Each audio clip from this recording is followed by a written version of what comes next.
At 4:30 a.m., while most people hit snooze for the third time, Tim Cook is already reviewing global sales reports. At 5 a.m., while others scroll social media in bed, Oprah Winfrey is deep in meditation, setting intentions that will shape her entire day. Here's what nobody talks about. The gap between people who crush their goals and people who barely keep up isn't talent, luck, or even working harder. It's those first 90 minutes after you open your eyes. I'm going to show you exactly what the most successful people do before 8 a.m. Not the Instagram version, but the real, messy, practical stuff that works. You'll walk away with a morning routine that fits your life, not some fantasy schedule you'll quit in 3 days. Introduction. Look, I get it. You probably tried morning routines before. Maybe you lasted 2 weeks with that 5 a.m. wake-up call, or downloaded a meditation app that's been sitting and used on your phone for months. Here's the thing. Most morning routine advice is complete garbage because it ignores one crucial fact. Your life isn't like everyone else's. I spent 2 years studying what actually happens in the first hour of incredibly successful people's days. Not the polished version they post on Facebook, but the real behind-the-scenes stuff. What I found surprised me. First, we'll dig into why your brain works the way it does in the morning. And no, I won't bore you with fancy science terms. Then I'll show you the 7 things that every high achiever does, whether they realize it or not.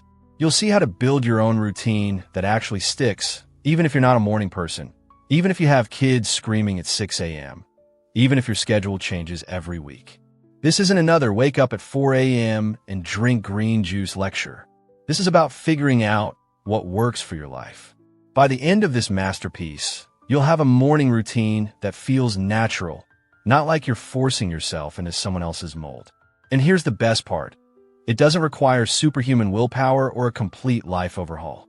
Just smart choices about those first 90 minutes. Chapter 1. The Science of Morning Momentum. Let's talk about what's actually happening inside your body and brain when you wake up. Don't worry, I'm not going to throw a bunch of medical jargon at you. But understanding this stuff will completely change how you think about mornings. Your body's natural wake-up system. Picture this. It's 6 a.m., and your body has been preparing for this moment for hours. While you were sleeping, your internal systems were quietly getting ready to launch you into the day. Think of it like a Formula One pit crew working overnight to prep the car for race day. Here's what most people don't realize. Your body runs on a 24-hour internal clock that's more precise than a Swiss watch. Scientists call it your circadian rhythm, but I like to think of it as your personal energy GPS. It knows exactly when you should be alert, when you should be hungry, and when you should start winding down. This internal clock is controlled by a tiny cluster of cells in your brain, about 20,000 of them, smaller than a grain of rice. But here's the wild part. These cells are directly connected to your eyes. That's why the first light you see in the morning literally rewrites your energy schedule for the entire day. When light hits your eyes, even through closed eyelids, it sends a signal straight to this master clock. Within minutes, it starts shutting off melatonin production and cranking up cortisol. And before you think cortisol is bad, hold on. In the morning, cortisol is your best friend. Every morning, about 30 to 45 minutes after you wake up, your cortisol levels spike by 50 to 75%. This isn't stress. This is your body's natural espresso shot. It's called the cortisol awakening response, and it's designed to get you moving. Think about our ancestors for a second. They needed to wake up ready to hunt, gather food, or run from predators. Your body still has that same system. The difference is, instead of hunting for breakfast, you're hunting for your car keys and trying to remember if you have that meeting at 9 or 10. But here's where it gets interesting. This morning cortisol surge only works properly if you work with it, not against it. When you hit snooze 3 times, you're essentially telling your internal systems, false alarm, go back to sleep mode. But your cortisol doesn't get the memo. So you end up with this weird, foggy feeling where you're awake, but not really awake. I learned this the hard way. For years, I'd set my alarm for 6:30, hit snooze until 7:15, then wonder why I felt like garbage until 10 a.m. It wasn't willpower I was lacking. I was fighting my own biology. The people who seem naturally energetic in the morning, They're not special. They just learn to catch that cortisol wave instead of fighting it. When your alarm goes off, that's your body saying, the energy train is leaving the station. You can either jump on or watch it leave without you. Now, let's talk about your brain. When you first wake up, your mind is in what researchers call a naive state. That might sound insulting, but it's actually amazing. It means your brain hasn't been cluttered with the day's decisions yet. Every day, you make about 35,000 decisions. Where to park, what to eat, which email to answer first, whether to take the meeting or reschedule it. Each decision burns a tiny bit of mental fuel. It's like your brain has a battery, and every choice drains it a little. By evening, most people are running on mental fumes. That's why you can make brilliant strategic decisions at work all day, then spend 20 minutes staring at Netflix, trying to pick something to watch. It's not laziness, it's decision fatigue. But in the morning, your mental battery is fully charged. Your focus is sharp. Your creativity is peaked. This is when your brain can tackle the hardest problems with the least effort. It's like having a superpower that expires by noon. I noticed this in my own life when I started writing. If I try to write at 8 p.m. after a full day of work, every sentence felt like pulling teeth. But at 6 a.m., before checking email or social media, the words just flowed. Same brain, same skill level, but completely different performance. The morning decision advantage. Here's something that'll blow your mind. Successful people don't actually make better decisions than everyone else. They just make fewer decisions when their mental energy is low. They've learned to front-load their important choices into the morning when their decision-making is strongest. Think about Mark Zuckerberg wearing the same gray t-shirt every day, or Steve Jobs with his black turtleneck. They weren't being lazy. They were protecting their decision-making energy for the stuff that actually mattered. This is why your morning routine is so crucial. It's not just about what you do. It's about removing decisions from the most important part of your day. Every choice you can make automatic in the morning is mental energy you can spend on bigger things later. When I finally understood this, I stopped trying to figure out what to have for breakfast every morning. I eat the same thing Monday through Friday. Sounds boring? Maybe. But it means I'm not burning mental energy on cereal versus eggs when I could be thinking about the presentation I'm giving at 2 p.m. The compound effect of morning wins. Now, here's where the science gets really interesting. Your brain is constantly looking for patterns and evidence about who you are. Psychologists call this identity-based behavior, but I think of it as your inner scorekeeper. Every small action you take is like casting a vote for the type of person you want to be. Make your bed. That's a vote for I'm someone who takes care of my space. Drink water first thing. Vote for I'm someone who prioritizes my health. Skip the workout you planned.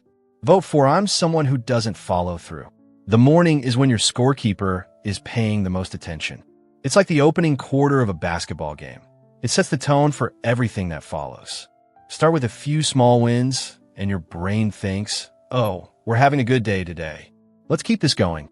But start with failures, hitting snooze, skipping breakfast, checking social media instead of doing what you planned, and your brain gets a different message. Looks like we're having one of those days again. I saw this play out dramatically with a friend of mine who's now a successful entrepreneur. 5 years ago, he was struggling to get his business off the ground. He felt scattered, reactive, always behind. Then he started doing one simple thing every morning, making his bed and doing 10 push-ups. That's it. Sounds too simple to matter, right? But within a month, he noticed something strange. Those 2 small wins made him feel more capable throughout the day. He started tackling harder tasks. Within 6 months, his business revenue had doubled. The push-ups didn't directly cause his business success, but they created momentum that carried into everything else. Why willpower isn't the answer. Here's the biggest myth about morning routines: that you need incredible willpower to maintain them. That's backwards. The whole point of a good morning routine is to reduce your dependence on willpower, not increase it. Willpower is like a muscle. It gets tired. If you're relying on pure determination to drag yourself out of bed every morning, you're going to burn out. The people with the best morning routines don't have superhuman discipline. They've just designed systems that make the right choices easier than the wrong ones. Think about brushing your teeth. You don't need willpower for that anymore, do you? You just do it automatically. That's what a mature morning routine feels like. A series of automatic behaviors that happen without internal negotiation. The secret is starting ridiculously small and building up. Most people try to overhaul their entire morning in 1 week. They want to wake up at 5 a.m., meditate for 20 minutes, work out for an hour, and read for 30 minutes. Then they wonder why they quit after 3 days. Your brain hates dramatic change. It interprets any major shift as a threat. But tiny changes? Your brain barely notices those. Start with 5 minutes, or 2 minutes, or even 30 seconds. I know it sounds ridiculous, but I've seen people build incredible morning routines by starting with literally 1 minute of meditation. Here's what I've observed studying hundreds of high achievers. They all understand something that most people miss. Momentum isn't built, it's captured. And the best time to capture it is in the first hour after you wake up. Think of momentum like a river. You can't create the river, but you can learn to navigate it.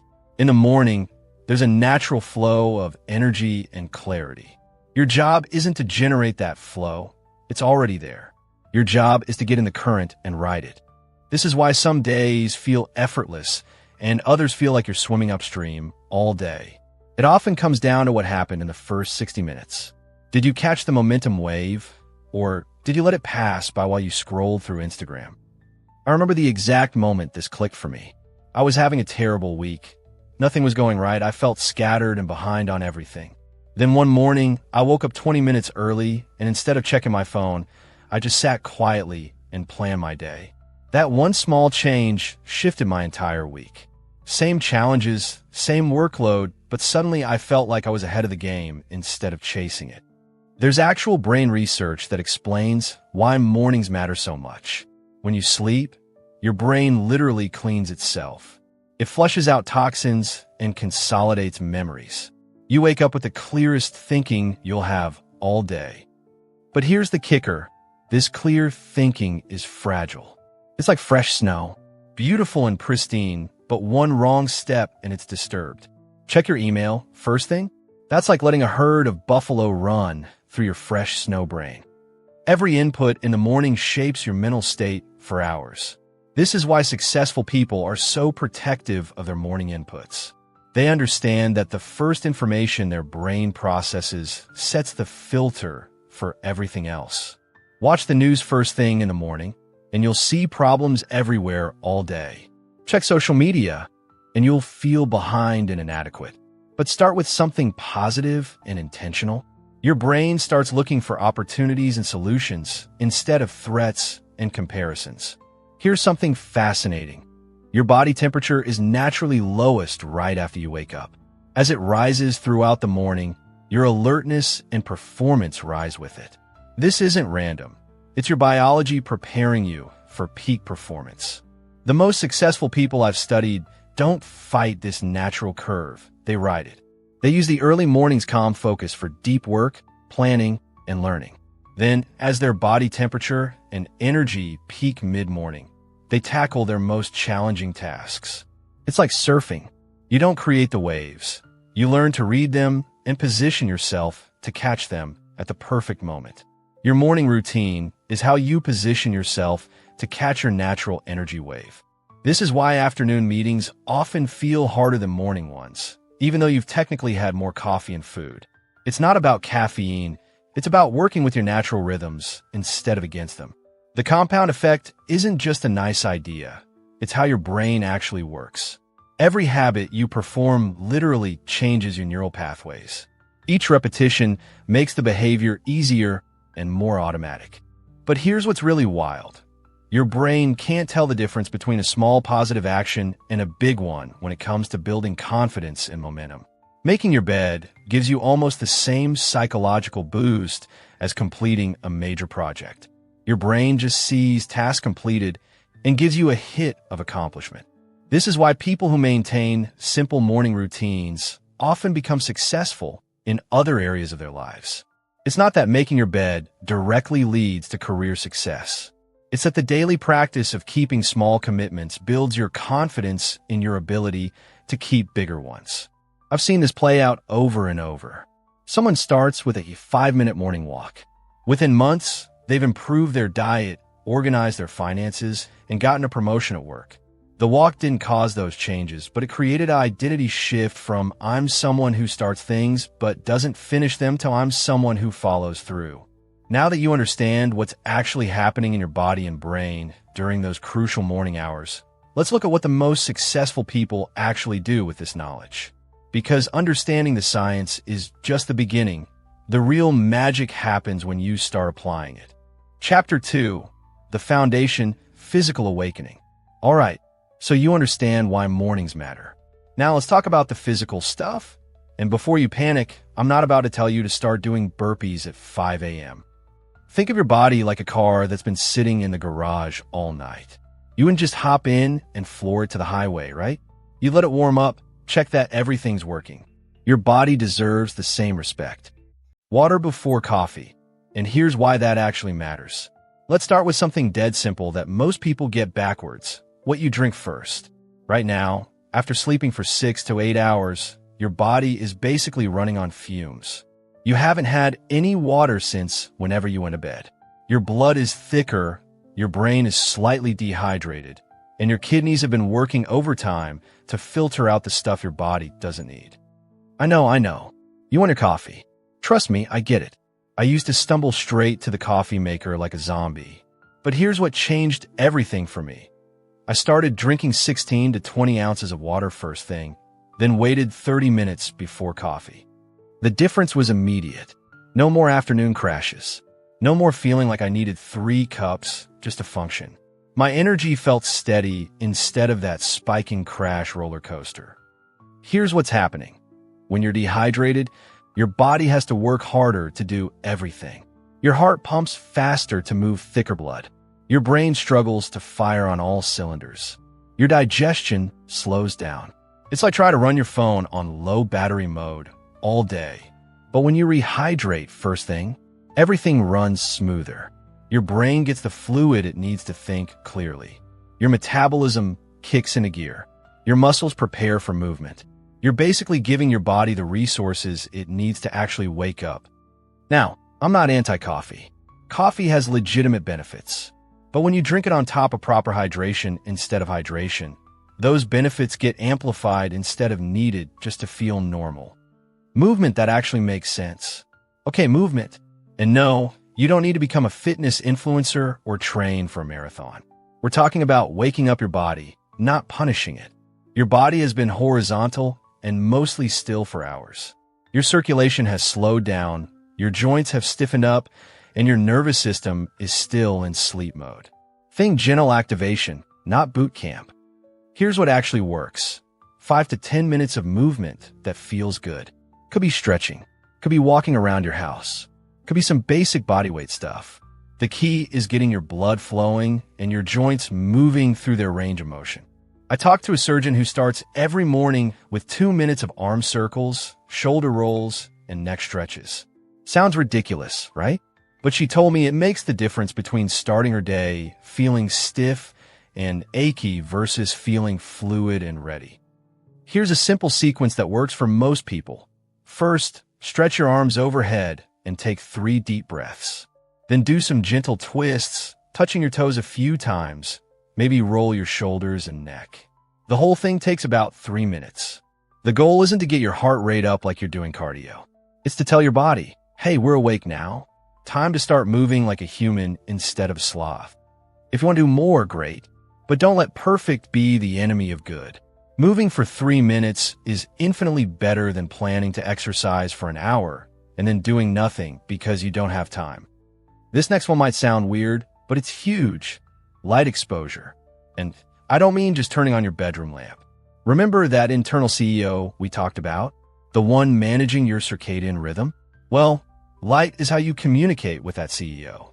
Bright light in the morning basically sends a memo. Day shift starts now. Here's what most people don't realize. Your eyes have special cells that detect light and send signals directly to your brain's master clock. These cells don't care about vision. They care about brightness and timing. When you get bright light first thing in the morning, especially natural sunlight, You're essentially setting your biological alarm clock. It helps you feel more alert during the day and sleep better at night. The easiest way? Step outside for 5 minutes. Even if it's cloudy, natural light is way brighter than indoor lighting. If you can't get outside, sit by a window while you drink your water or coffee. One CEO I know keeps his breakfast routine simple, but always eats it on his back porch. He's not trying to be Instagram-worthy. He's just giving his brain the light signal it needs to fully wake up. If you live somewhere with limited morning light, especially in winter, consider getting a light therapy lamp. 10,000 lux for 20 to 30 minutes while you're doing other morning stuff can make a real difference. The key is consistency. Your brain loves patterns, and when you consistently expose it to bright light at the same time each morning, your sleep-wake cycle becomes more predictable and stable. Breathing. The reset button you forgot you had. All right, breathing. I know what you're thinking. I've been breathing my whole life, thanks. But hear me out. Most of us breathe like we're slightly panicked all the time. Short, shallow breaths that keep our nervous system in low-level stress mode. After 8 hours of sleep, your breathing is probably the most relaxed it's been all day. Morning is the perfect time to set a different pattern. Here's a simple technique that works for 7-8 breathing. Breathe in for 4 counts, hold for 7, breathe out for 8. Do it 4 times. Takes about 2 minutes total. What this does is activate your parasympathetic nervous system, basically the rest and digest mode instead of fight or flight mode. It tells your body that you're safe, you're in control, and you're ready to think clearly instead of just react. I started doing this while my coffee was brewing. Just standing in my kitchen, doing 4 rounds of 4-7-8 breathing. Sounds too simple to matter, right? But it genuinely changed how I felt walking into my day. Instead of that slightly frantic feeling of I need to rush and get everything done, I felt centered, like I could handle whatever came up without getting knocked off balance. If 4-7-8 feels too structured, just focus on breathing deeply into your belly instead of your chest. Most stressed breathing happens up in the chest. Calm, effective breathing happens down in your diaphragm. Put your hand on your chest and one on your belly. When you breathe in, the hand on your belly should move more than the one on your chest. Practice this for a minute or 2 and notice how different you feel.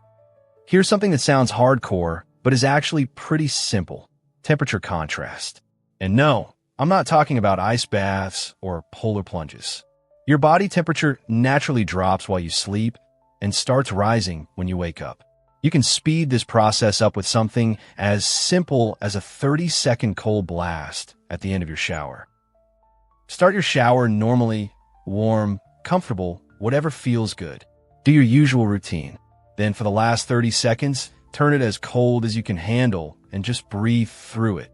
What happens is your body gets a massive wake-up signal. Your circulation kicks in a high gear, your nervous system gets activated in a good way, and you get a natural release of adrenaline and endorphins. I was skeptical about this until I tried it. The first week was pretty miserable, not going to lie. But by week 2, I started looking forward to it. There's something about voluntarily doing something slightly uncomfortable that makes you feel capable of handling other challenges. Plus, you step out of that shower feeling completely awake. No grogginess, no need for that second cup of coffee. Your body knows it's time to be alert. If cold showers aren't your thing, try splashing cold water on your face and wrists. The wrists part is key. That's where blood vessels are close to the surface, so the temperature change gets circulated quickly. Here's the beautiful thing about all this physical stuff. It doesn't take long, and you can customize it to fit your life. A basic physical awakening routine might look like this: 2 minutes of gentle movement, 2 minutes of breathing, 5 minutes outside or by a window with your water, 30 seconds of cold water. That's 9.5 minutes total. Or maybe you're a parent and mornings are chaos. Your version might be: drink water while looking out the kitchen window, do some stretches while your coffee brews, take 5 deep breaths before the kids wake up. Still hitting the key elements, just adapted to reality. The point isn't to follow someone else's exact routine. It's to give your body what it needs to transition from sleep mode to awake mode intentionally instead of just hoping it figures itself out. And here's what I love about focusing on the physical foundation first. It's concrete. You can't fake whether you drank water or moved your body or got light exposure. It's either done or it's not. When you start your day by taking care of your body's basic needs, you're sending yourself a clear message. I matter enough to invest a few minutes in feeling good. That mindset carries into everything else you do. Now that your body is awake and functioning, let's talk about getting your mind clear and focused. Because physical energy without mental clarity is just bouncing off the walls. Chapter 3. Mental clarity and intention setting. So your body's awake and ready to go. Now I need to get your mind on the same page. And I'm going to be straight with you. This isn't about sitting cross-legged humming OM for an hour. Think of your mind like a browser with 47 tabs open. Some are playing music, some have notifications going off, some are just eating up memory for no good reason. Mental clarity is about closing most of those tabs so you can actually focus on what matters. The messy truth about meditation. Let's talk meditation first, because it's probably not what you think. When most people hear meditation, they picture monks on mountaintops or people who drink green juice and say namaste unironically. Real meditation for busy people? It's more like mental hygiene. You brush your teeth to keep them clean, right? Meditation is brushing your mind to keep it clean. Here's what actually happens when you meditate. You sit quietly and notice what your brain is doing. That's it. Your mind will wander. That's not failure. That's just what minds do. When you notice it wandering, you gently bring your attention back to your breath or whatever you're focusing on. It's like training a puppy. The puppy wanders off, you call it back. You're not angry at the puppy, you're just consistently guiding it back to where you want it. I used to think meditation was about having no thoughts, which is like trying to have no heartbeat. Totally impossible and completely missing the point. It's actually about noticing your thoughts without getting caught up in them. Start with 5 minutes. Sit somewhere comfortable, close your eyes, and just breathe normally. When your mind starts planning your day or rehashing yesterday's problems, just notice that's happening and come back to your breath. Here's what surprised me. After just a week of 5-minute morning meditations, I started catching myself getting stressed during the day and actually being able to step back instead of just reacting. It's like developing a pause button for your emotions. The goal isn't to become some Zen master. It's to have a few minutes where your mind isn't being pulled in 12 different directions. Just you, sitting quietly, remembering what it feels like to be present instead of scattered. Journaling. The brain dump that changes everything. Okay, journaling.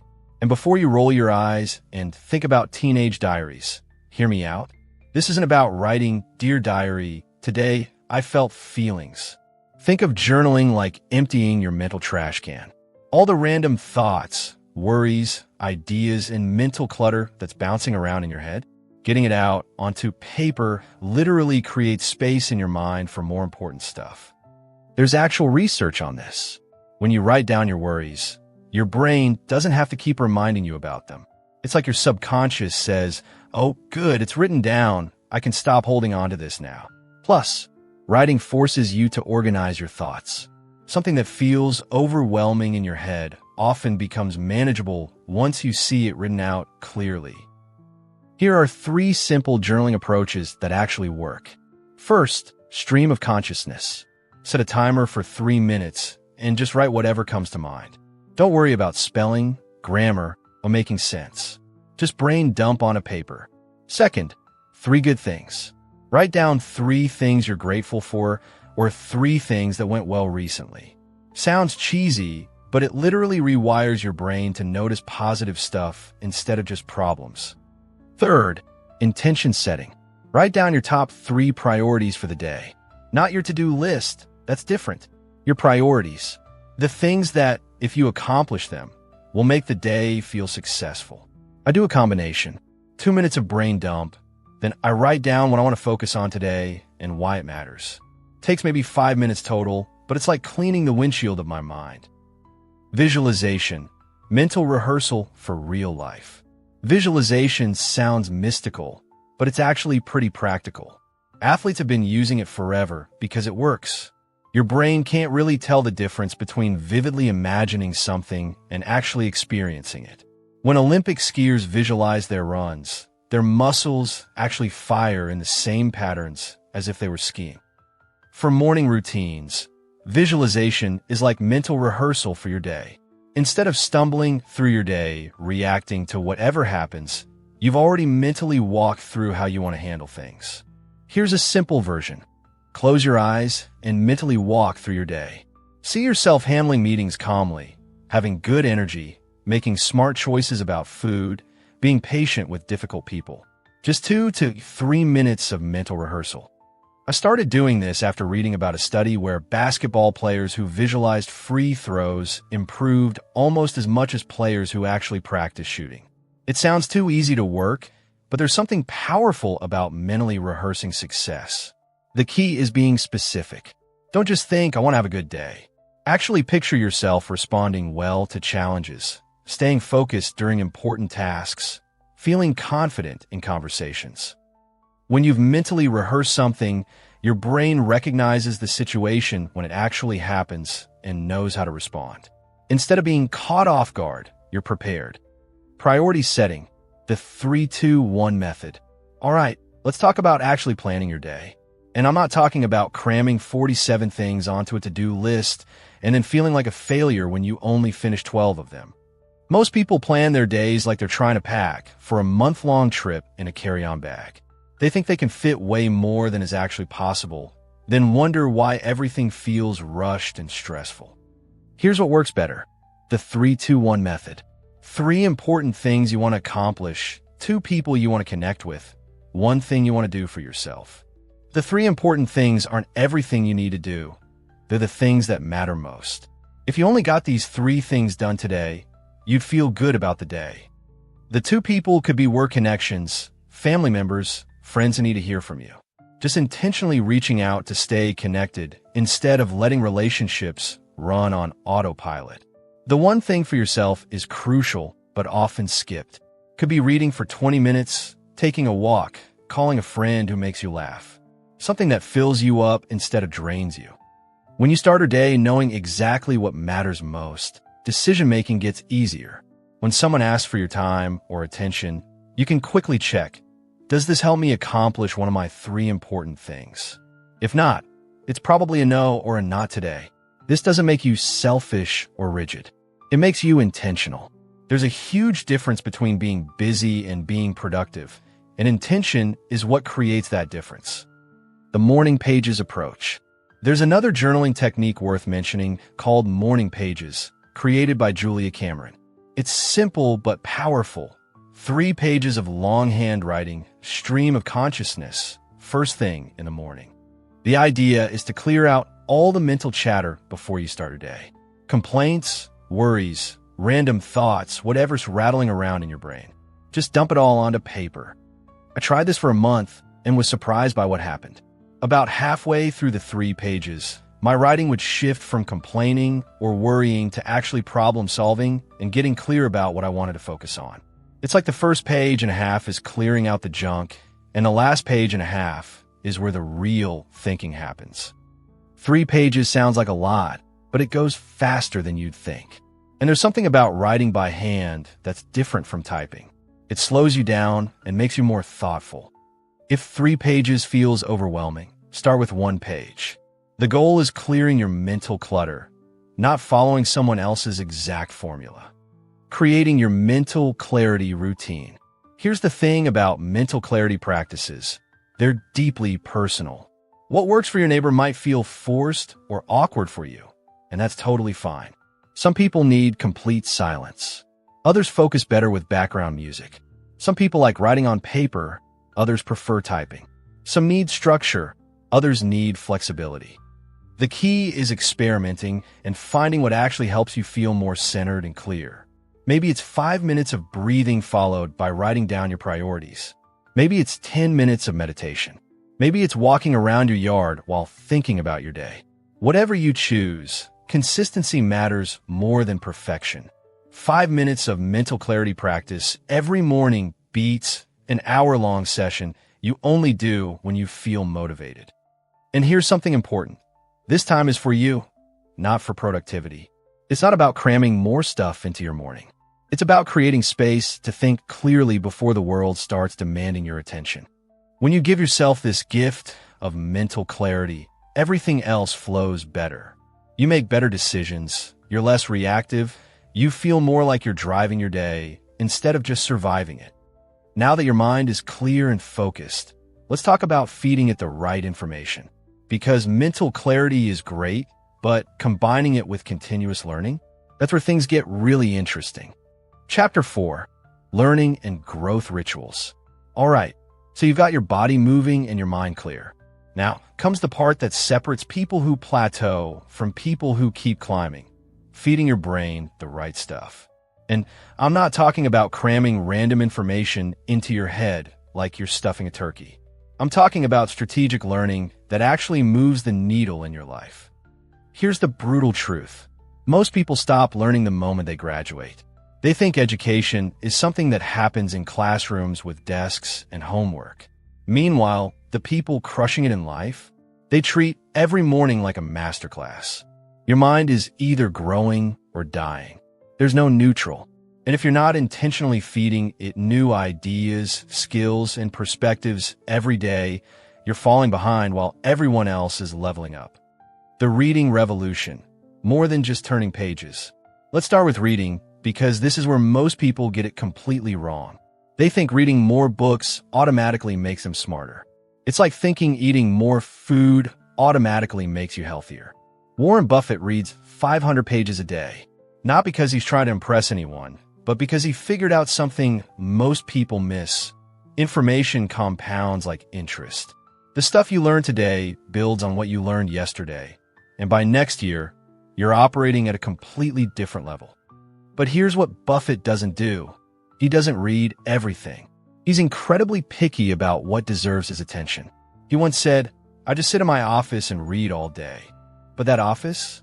It's filled with annual reports, business publications, and books specifically chosen to make him better at what he does.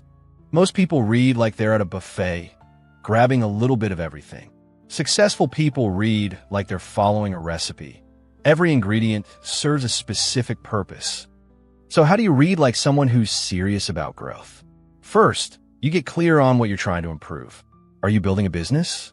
Read about marketing, psychology, and leadership. Trying to get promoted? Read about your industry and communication skills. Random reading is entertainment. Strategic reading is education. Both have their place, but don't confuse them. Here's my morning reading system. 20 minutes, no exceptions. Not when I feel like it. Not when I have extra time. Every single morning, 20 minutes of reading something that makes me better at my work or my life. Some days it's a business book. Some days it's articles about my industry. Some days it's biographies of people who've solved problems I'm facing. But it's always chosen with intention. And here's the secret sauce. I don't try to remember everything. I'm looking for one good idea per session. Just one thing I can actually use. Because one applicable idea beats 10 interesting facts you'll forget by lunch. After I find that one useful idea, I write it down in one sentence. That's it. One sentence that captures something I can actually implement. By the end of the year, I've got 365 actionable insights instead of a foggy memory of 50 books I sort of remember reading. The podcast game, turning dead time into growth time. Now let's talk podcasts, because this is where you can really maximize your learning without adding more time to your morning routine. The average person commutes 54 minutes a day. That's 220 hours a year sitting in traffic or on trains. You can either spend that time listening to the same songs on repeat or getting a master's degree in whatever field interests you. But most people podcast wrong. They subscribe to 20 shows, download random episodes, and end up with information overload instead of actual learning. Here's how successful people do it differently. They treat podcasts like a curriculum, not entertainment. They pick 3 to 5 shows that directly relate to their goals, and they stay consistent with them. Elon Musk doesn't listen to comedy podcasts during his commute. He's listening to interviews with engineers, scientists, and entrepreneurs. Jeff Bezos isn't catching up on celebrity gossip. He's absorbing conversations about technology, business strategy, and customer experience. Your podcast playlist should look like a graduate school syllabus for the life you want to build. Here's my podcast strategy. I have one show for business insights, one for personal development, one for industry trends, and one for learning from people who've accomplished what I want to accomplish. And I don't just passively listen. I keep a note on my phone for capturing ideas. When someone says something that makes me think I should try that, I write it down immediately. Otherwise, it's gone by the time I park my car. The best part about podcast learning, you could do it while doing other things. Walking, driving, doing dishes, working out. You're literally upgrading your brain while accomplishing other tasks. But here's the key: active listening, not background noise. If you're not engaged enough to remember anything from the episode, you're just filling silence. Turn it off and think instead. Skill stacking, the 20-minute rule. All right, let's talk about actually building new skills, because reading and listening are just inputs. Skills are outputs. They're what you can actually do differently because of what you've learned. Most people think skill development requires huge time commitments. They imagine spending years becoming an expert at something, so they never start. But here's what actually works: 20 minutes of focused practice every morning on one specific skill. Not 20 minutes of random dabbling. 20 minutes of deliberate improvement on something that matters to your goals. Think about it. 20 minutes a day is 7,300 minutes a year. That's over 120 hours of focused practice on one skill. You can get legitimately good at something with 120 hours of focused effort. I learned basic coding this way. 20 minutes every morning working through online tutorials. After 6 months, I could build simple websites. After a year, I was automating parts of my business. I'm not going to become a software engineer, but I understand enough to communicate with developers and solve basic problems myself. The key is picking skills that compound with what you already do well. If you're in sales, maybe it's learning basic graphic design so you can create better presentations. If you're a manager, maybe it's learning data analysis so you can make better decisions. Here's how to choose which skill to focus on. Ask yourself what skill, if you developed it over the next year, would make the biggest difference in your career or business. Then break that skill down into daily 20-minute practice sessions. Want to become a better public speaker? 20 minutes of practice every morning. Record yourself, work on specific techniques, practice different types of presentations. After a year of consistent practice, you'll be in the top tier of speakers in your field. The beautiful thing about morning skill practice is that your brain is fresh. You're not tired from a full day of decision-making. You can focus completely on improvement instead of just getting through tasks. And there's something powerful about starting your day by getting better at something. It sets a tone of growth that carries through everything else you do. Information diet, curating your mental nutrition. Let's talk about something nobody discusses, but everyone needs to hear. Your information diet is probably making you dumber, not smarter. You wouldn't eat candy for breakfast and expect to feel energetic all day. But most people start their morning by consuming mental junk food, social media, news outrage, random articles that make them feel busy but don't actually improve their lives. The most successful people I know are incredibly strict about what information they let into their minds, especially in the morning. They treat their attention like a precious resource that needs to be protected. Tim Ferriss doesn't check news or social media until after lunch. Bill Gates blocks out thinking time where he doesn't consume any new information at all. They understand that what you put into your mind first thing in the morning shapes how you think for the rest of the day. Here's what happens when you start your day with news and social media. Your brain gets flooded with other people's problems, opinions, and priorities. You spend your mental energy reacting to stuff you can't control instead of focusing on stuff you can. Then you wonder why you feel scattered, anxious, and unproductive. It's like trying to drive while someone else controls the radio, constantly changing stations and turning up the volume. So what should you consume instead? Information that makes you more capable, not just more informed. Industry publications that help you understand trends in your field. Books by people who've solved problems you're facing.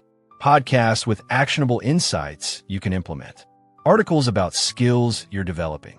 The test is simple. After consuming this information, Are you more capable of achieving your goals, or are you just more aware of things you can't influence? I have a rule: no news, social media, or random internet browsing before 10 a.m. My morning information diet consists of one chapter from a relevant book, one industry article, and sometimes a podcast episode during my workout. Everything else, celebrity news, political drama, viral videos, can wait until later in the day when my important work is done. And honestly, most of it I never get around to consuming, which tells you how necessary it really was. The compound effect of daily learning. Here's where this gets really interesting. Most people underestimate what they can learn in a year and overestimate what they can learn in a day. 20 minutes of reading doesn't feel like much. One podcast episode seems insignificant. 20 minutes of skill practice feels like you're barely scratching the surface. But here's the math that changes everything. 20 minutes of focused learning, 365 days a year, equals over 120 hours of growth. That's 3 full-time work weeks dedicated to getting better at something that matters to you. Most people don't spend 3 weeks a year focused on any single area of improvement. But if you do this consistently, you're literally living a different life by next year. I started reading about psychology because I wanted to understand customer behavior for my business. 20 minutes every morning for a year. Now I can predict how people will respond to different marketing messages. I understand what motivates my team members, and I'm better at managing difficult conversations. That wasn't an accident. That was the compound effect of consistent daily learning focused on something that mattered to my goals. The people who seem to have amazing insights and solve problems creatively, they're not smarter than you. They've just been feeding their minds better information for longer periods of time. Knowledge builds on knowledge. The concept you learn today makes next week's concept easier to understand. Skills connect to other skills. Everything compounds if you stay consistent. Building your learning routine. All right, so how do you actually build this into your morning without adding another hour to your routine? Here's the framework I use. Learn, listen, practice. 15 minutes reading something useful, podcast during whatever physical activity you're doing, and 20 minutes practicing one specific skill. Learn one chapter, one article, or one section of something directly related to your goals. Read actively. Look for ideas you can use, not just information to consume. Listen. Queue up podcasts that teach you something about your field, your goals, or skills you want to develop. Make your commute, workout, or morning walk into learning time. Practice 20 minutes working on one specific skill that matters to your future. Not dabbling in random stuff. Focused improvement on something that compounds with your existing abilities. Total time investment. 35 minutes of active learning plus whatever you were already doing for physical activity. But the impact over a year? Completely different trajectory for your life. And here's the key. Start small and stay consistent. It is better to read for 10 minutes every day than to read for 2 hours once a week. It's better to practice a skill for 15 minutes daily than to have a 3-hour practice session monthly. Consistency beats intensity when it comes to learning. Your brain needs regular, repeated exposure to build new neural pathways, not occasional information binges. The goal isn't to become a learning machine who consumes information all day. The goal is to wake up each morning knowing you're going to get incrementally better at something that matters. When you do this consistently, something interesting happens. You start seeing connections between ideas. You notice patterns across different fields. You develop insights that other people miss because they're not building on a foundation of consistent learning. Most people are trying to succeed with last year's knowledge and skills.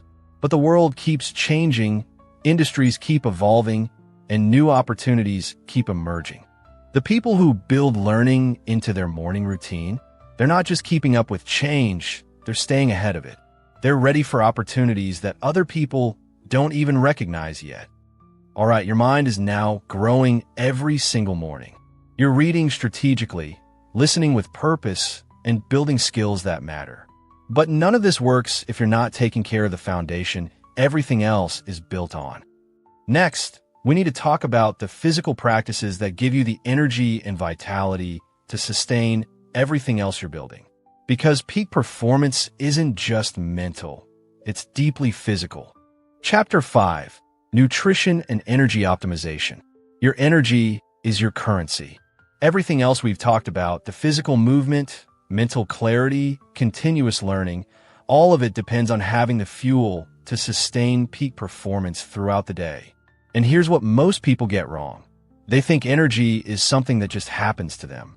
Good day, bad day, high energy, low energy, like it's completely random. Meanwhile, the people operating at the highest levels, they figure out exactly how to create sustained energy on demand. I'm not talking about chugging energy drinks and hoping for the best. I'm talking about understanding your body's energy systems and learning to optimize them like a Formula One team optimizes their car's engine. Because here's the thing, you can have the perfect morning routine, but if you're running on empty by 10 a.m., none of it matters. You'll be making decisions with a foggy brain and dragging through your most important work. The caffeine game, timing is everything. Let's start with caffeine because 85% of people get this completely backward. They wake up and immediately slam coffee like their life depends on it, then wonder why they crash by mid-afternoon. Your body produces cortisol naturally in the morning. That's your built-in wake-up chemical. When you drink coffee immediately after waking up, you're basically overriding your natural energy system and teaching your body to depend on external stimulants. Here's what smart caffeine users do differently. They wait. For about 90 minutes after waking up, they let their natural cortisol do its job. Then, when cortisol starts to dip, they introduce caffeine strategically. Tim Ferriss waits until 10 a.m. for his first cup. Naval Ravikant doesn't touch caffeine until he's been awake for at least an hour. They understand that caffeine works better when it's supporting your natural energy rhythms, not fighting against them. But here's the deeper strategy. It's not just about when you drink caffeine, it's about how much and what kind. Most people are drinking way too much, way too late in the day. The half-life of caffeine is 5 to 6 hours. That means if you have coffee at 2 p.m., half of that caffeine is still in your system at 7 p.m. No wonder people can't fall asleep easily or get deep, restorative rest. Here's my caffeine protocol. 1 cup of high-quality coffee between 9 and 10 a.m. That's it. No afternoon coffee, no energy drinks, no pre-workout with caffeine at 5 p.m. And I'm picky about the coffee. Single origin, properly roasted, organic when possible. Because if you're only having 1 cup, it better be worth it. Cheap coffee is like putting low-grade fuel in a sports car. It works, but you're not getting optimal performance. On days when I need an extra boost, I'll have green tea in the early afternoon. The caffeine is gentler, and it comes with L-theanine, which smooths out the stimulation and prevents that jittery crash feeling. The goal isn't to eliminate caffeine. It's to use it strategically instead of desperately. When you time it right and limit the amount, caffeine becomes a precision tool instead of a crutch. Intermittent fasting, the energy paradox. Now let's talk about something that sounds counterintuitive. Not eating for the first few hours after you wake up can actually give you more energy, not less. Most people eat breakfast because they think they're supposed to. They've heard breakfast is the most important meal of the day so many times they never questioned whether it's actually true for them. But here's what happens when you eat first thing in the morning. Your body shifts into digestion mode, which requires significant energy. Blood flows to your digestive system. Insulin spikes to process the food, and your brain gets less oxygen and nutrients. Ever notice how you feel sluggish after a big breakfast? That's not a coincidence. Your body is working hard to process all that food when you need it to be working hard on your most important tasks. Silicon Valley executives figured this out years ago. Jack Dorsey doesn't eat until afternoon. Hugh Jackman does 16-hour fasts regularly.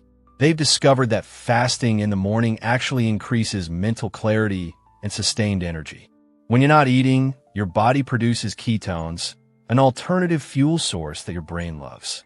Ketones burn cleaner than glucose, which means more stable energy and sharper thinking. But intermittent fasting isn't about starving yourself or following some extreme diet. It's about giving your digestive system a break so your body can focus its energy on performance instead of processing food. The simplest approach is the 16:8 method. You fast for 16 hours and eat within an 8-hour window. If you finish dinner at 7 p.m., you don't eat again until 11 a.m. the next day. Your morning is free from the energy drain of digestion. I started with 12-hour fasts and gradually worked up to 16 hours. The first few days were tough. My body was used to immediate breakfast. But by week 2, something clicked. My morning energy was more stable, my thinking was clearer, and I wasn't dealing with blood sugar ups and downs. The mental clarity during fasted hours is remarkable. Without the constant job of processing food, your brain has more resources available for creative thinking and complex problem solving. Here's what's interesting.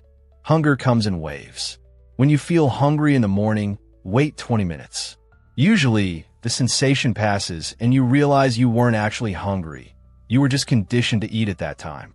And when you do break your fast, the food tastes incredible and your body uses it more efficiently. You appreciate meals instead of mindlessly consuming them. Brain-boosting nutrition, fuel for peak performance. When you do eat, what you choose matters more than most people realize. Your brain uses about 20% of your daily calories, and it's extremely picky about the quality of fuel it receives. Processed foods, sugar, and simple carbs are like putting dirty gas in a Ferrari.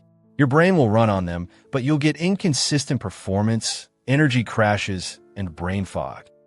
The people performing at the highest levels eat like their cognitive performance depends on it, because it does. They're not following the latest diet trend. They're eating for sustained mental energy. Healthy fats are brain fuel. Omega-3s from fish, MCT oil from coconuts, nuts, avocados.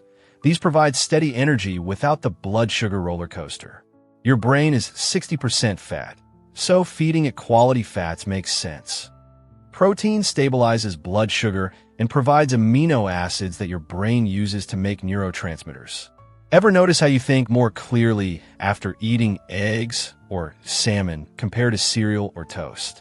That's not coincidence. That's brain chemistry. Complex carbs give you sustained energy without the crash. Sweet potatoes, quinoa, vegetables. They release glucose slowly, keeping your energy steady throughout the day instead of spiking and crashing. Here's my go-to brain-boosting meal when I break my fast. 2 eggs cooked in coconut oil, half an avocado, some berries, and maybe a small amount of sweet potato. Healthy fats, quality protein, complex carbs, and antioxidants. This combination keeps my energy stable for hours. No mid-afternoon crash, no brain fog, no desperate need for snacks. Just sustained focus and clear thinking. Hydration is huge too, but most people do it wrong. They wait until they feel thirsty, which means they're already dehydrated. Your brain is 75% water. Even mild dehydration reduces cognitive performance. I drink 16 to 20 ounces of water immediately after waking up. Your body is naturally dehydrated after 7 to 8 hours without fluids. Rehydrating first thing kickstarts your metabolism and helps your brain function optimally. Strategic supplementation, the minimum effective dose. Let's talk supplements, because this is where people either overthink it or completely ignore it. You don't need 47 different pills, but a few strategic supplements can make a noticeable difference in energy and cognitive performance. Vitamin D is huge. Most people are deficient, especially if they spend most of their time indoors. Low vitamin D correlates with fatigue, depression, and poor immune function. I take 2,000 to 4,000 IUs daily, depending on sun exposure. Magnesium is another one most people need. It's involved in over 300 enzymatic reactions in your body, including energy production. Modern farming has depleted magnesium from soil, so even healthy eaters often don't get enough. I take magnesium glycinate before bed. It helps with sleep quality, muscle recovery, and energy production the next day. Better sleep means better morning energy. It's all connected. Omega-3s if you don't eat fish regularly. Your brain needs DHA and EPA for optimal function. Most people get plenty of omega-6 from processed foods, but not enough omega-3s to balance the ratio. B vitamins if you're under stress or not eating enough variety. They're crucial for energy production at the cellular level. But get a high-quality B complex, not synthetic vitamins that your body can't use effectively. The key with supplements is quality over quantity. Buy from companies that actually test their products and use bioavailable forms. Cheap supplements are often a waste of money. You're literally flushing nutrients down the toilet. And supplement a good diet, they don't replace it. You can't out-supplement a terrible diet any more than you can out-exercise it. Energy sustainability, the long game. Here's what separates people who have consistent energy from people who depend on caffeine and willpower. They think about energy as a renewable resource that needs to be managed, not a finite resource that gets depleted. Athletes understand this better than anyone. They don't just train hard, they recover hard. They eat for performance, sleep for recovery, and plan their energy expenditure around their most important competitions. LeBron James spends over $1 million a year on his body, recovery, nutrition, sleep optimization. Not because he's obsessed with health, but because he understands that his body is the foundation of his performance. You might not have $1 million budget, but you can apply the same principles. Treat your energy like a professional athlete treats theirs, as the most important factor in your performance. This means eating consistently throughout the day to maintain stable blood sugar, not skipping meals and then binge eating later, not relying on sugar and caffeine to push through energy crashes. It means paying attention to how different foods make you feel. Does pasta at lunch make you sleepy by 3 p.m.? Does eating too much fat in the morning make you sluggish? Your body gives you feedback constantly. Most people just ignore it. Energy sustainability also means not burning out your adrenal system with chronic stress and overstimulation. Your adrenals produce cortisol and adrenaline, your stress hormones. Overuse them consistently, and they stop responding effectively. This is why people who live on caffeine and stress eventually hit a wall where nothing works anymore. They've exhausted their natural energy-producing systems. The solution isn't more stimulants, it's better energy management. Regular sleep, consistent nutrition, strategic use of caffeine, stress management, and recovery practices. When you manage energy well, you don't need to push through fatigue because you rarely experience it.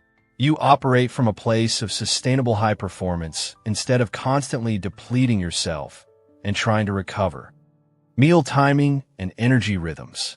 Your body has natural energy rhythms throughout the day, and smart nutrition timing works with these rhythms instead of against them.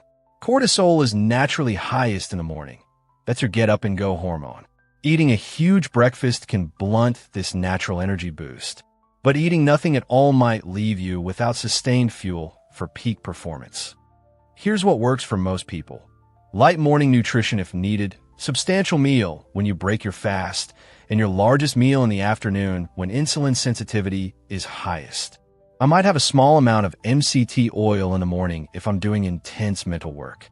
It provides quick brain fuel without triggering a large insulin response or requiring significant digestion. When I break my fast around 11 a.m., I eat enough to fuel the next 4 to 5 hours of work. This is usually my most nutritionally dense meal: protein, healthy fats, vegetables, maybe some complex carbs. Dinner is lighter because I don't need a lot of fuel for sleeping. Heavy evening meals can disrupt sleep quality, which affects next day energy. Everything connects. Pay attention to your natural energy patterns. Most people have peak alertness in the morning and mid-afternoon, with natural dips around 1 to 3 p.m. and 6 to 8 p.m. Plan your eating around supporting your peaks and minimizing your dips. Don't fight your biology, work with it. Use nutrition to enhance your natural energy rhythms instead of disrupting them. The elimination game: what to avoid. Sometimes improving energy is less about what you add and more about what you remove. Certain foods and drinks are energy vampires. They promise a boost but leave you worse off than before. Sugar is the obvious one. It spikes your blood glucose, triggers insulin release, and creates a crash 1 to 2 hours later. But sugar hides in places you wouldn't expect: bread, pasta sauce, salad dressings, protein bars. Processed foods require more energy to digest than they provide. Your body has to work overtime to process artificial ingredients, preservatives, and chemicals it doesn't recognize. Alcohol disrupts sleep quality even in small amounts. One glass of wine with dinner can reduce REM sleep by 20%. Poor sleep quality means poor next-day energy, no matter how well you eat. Excessive caffeine creates dependency and adrenal fatigue. Your body stops producing natural energy because it's relying on external stimulants. This is why people need more and more coffee to feel normal. Food allergies and sensitivities drain energy through chronic inflammation. If you're constantly tired despite doing everything right, consider eliminating common triggers like gluten, dairy, or eggs for a few weeks and see how you feel. Building your nutrition protocol. Here's the framework that works for sustainable energy. Fast strategically, eat nutrient-dense foods, time your meals with your energy rhythms, and eliminate energy drains. Start simple. Try pushing your first meal back by an hour and see how you feel. Add more protein and healthy fats to your meals. Drink more water. Cut out obvious energy vampires like sugar and processed foods. Track your energy levels throughout the day for a week. Know what you eat, when you eat it, and how you feel afterward. You'll start seeing patterns between your nutrition choices and your energy levels. The goal isn't to follow someone else's perfect diet. It's to find what gives you consistent, sustainable energy for your specific lifestyle and goals. Remember, your energy directly impacts everything else: your decision-making, creativity, patience, productivity, and mood. When you optimize your nutrition for energy, you're optimizing your entire life performance. You now know how to fuel your body for sustained peak performance. But nutrition is just one piece of the puzzle. Next, we need to talk about the practices that help you build connections and relationships. Chapter 6: Connection and Relationship Building. Success isn't just about personal achievement. It's about the relationships that support and sustain you. And here's what most people miss. The strongest relationships aren't built during big moments or special occasions. They're built during ordinary mornings, in small, consistent actions that most people overlook. You can have the perfect morning routine for your body, mind, and energy. But if you're not investing in the people who matter most, you're building a house without a foundation. Eventually, everything collapses. I learned this the hard way. There was a period where I was crushing my goals, optimizing every minute of my day, and feeling incredibly productive. But my relationships were suffering. My family felt like they were getting my leftover energy, not my best energy. That's when I realized something crucial. The most successful people don't just optimize their mornings for personal performance. They optimize them for relationship performance too. Family first, the CEO's secret weapon. Let's start with family, because this is where most high achievers completely miss the mark. They think family time should happen after work, after goals, after everything else is handled. They've got it backward. Jeff Bezos, when he was building Amazon, made breakfast with his family non-negotiable. Not dinner. That was often interrupted by work. But breakfast? That was sacred family time, no matter what else was happening. Tim Cook wakes up at 4:30 a.m. partly so he can have uninterrupted time with his family before the world starts demanding his attention. He figured out that if he didn't protect family time in the morning, it wouldn't happen at all. These aren't people who have unlimited time. They're running massive companies with enormous pressures. But they understand something most people don't. Family relationships are force multipliers for everything else you do. When your family feels valued and connected, they become your biggest supporters instead of feeling like obstacles to your success. When you start the day by investing in them, you're more motivated to work hard because you're working for something bigger than yourself. Here's what this looks like practically. Instead of scrolling your phone while drinking coffee, have an actual conversation with your spouse or kids. Ask about their day, share something you're excited about, create a moment of real connection. I started doing something simple but powerful. During breakfast, everyone in my family shares one thing they're looking forward to that day. It takes maybe 3 minutes total, but it creates connection and gives us insight into each other's lives. My kids started looking forward to breakfast, not just for the food, but for the conversation. My wife and I started our days feeling more connected instead of like ships passing in the night. If you have young kids, this might be reading a book together, helping them get ready for school while actually being present, or having a silly dance party in the kitchen. The activity doesn't matter. The attention does. If your kids are older or you live alone, maybe it's a meaningful text to a family member, a quick call to check in with someone you care about, or planning something special for later in the week. The gratitude game changer. Now let's talk gratitude, because most people think it's some fluffy feel-good practice. But the highest performers I know treat gratitude like a strategic business tool, because that's exactly what it is. Oprah has kept a gratitude journal for decades. Not because she's naturally optimistic, but because she discovered that gratitude literally rewires your brain to notice opportunities and solutions instead of just problems and obstacles. Your brain has something called the reticular activating system. It's like a filter that determines what you notice in your environment. When you practice gratitude regularly, you train this system to spot positive things, supportive people, and growth opportunities. People who don't practice gratitude, their brains are trained to spot threats, problems, and reasons to be dissatisfied. Same world, completely different experience. But here's where most people get gratitude wrong. They make it about big, obvious things. I'm grateful for my health, my family, my job. That's fine, but it's generic and it doesn't create the neural rewiring you're looking for. Effective gratitude is specific, recent, and connected to other people. Instead of "I'm grateful for my family," try "I'm grateful that my daughter took the time to explain her art project to me yesterday and how proud she looked when I understood it."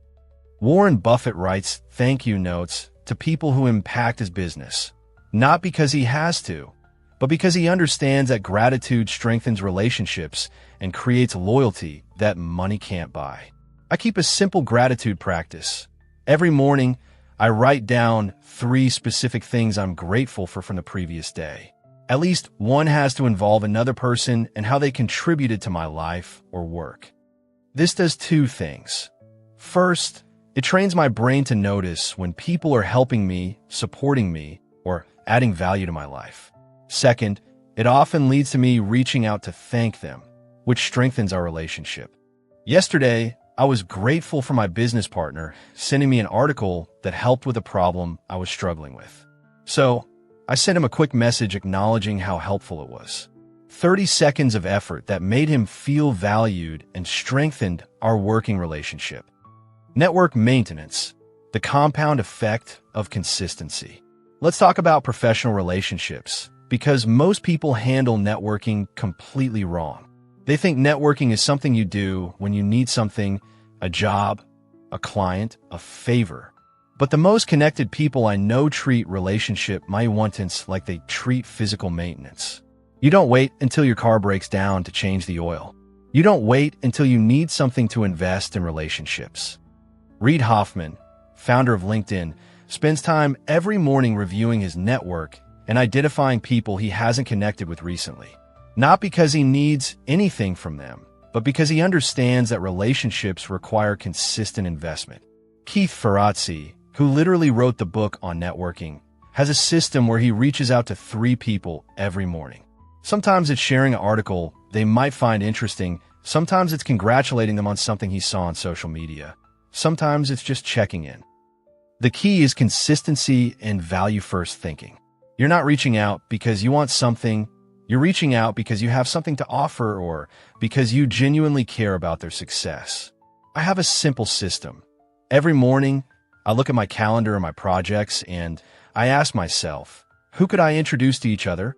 Who might benefit from an article I read? Who deserves recognition for something they've accomplished? Then I send one meaningful message. Not a mass email, not a generic "how are you?" A specific, valuable interaction with one person in my network. This takes maybe 5 minutes, but over the course of a year, I've had meaningful contact with hundreds of people in my network.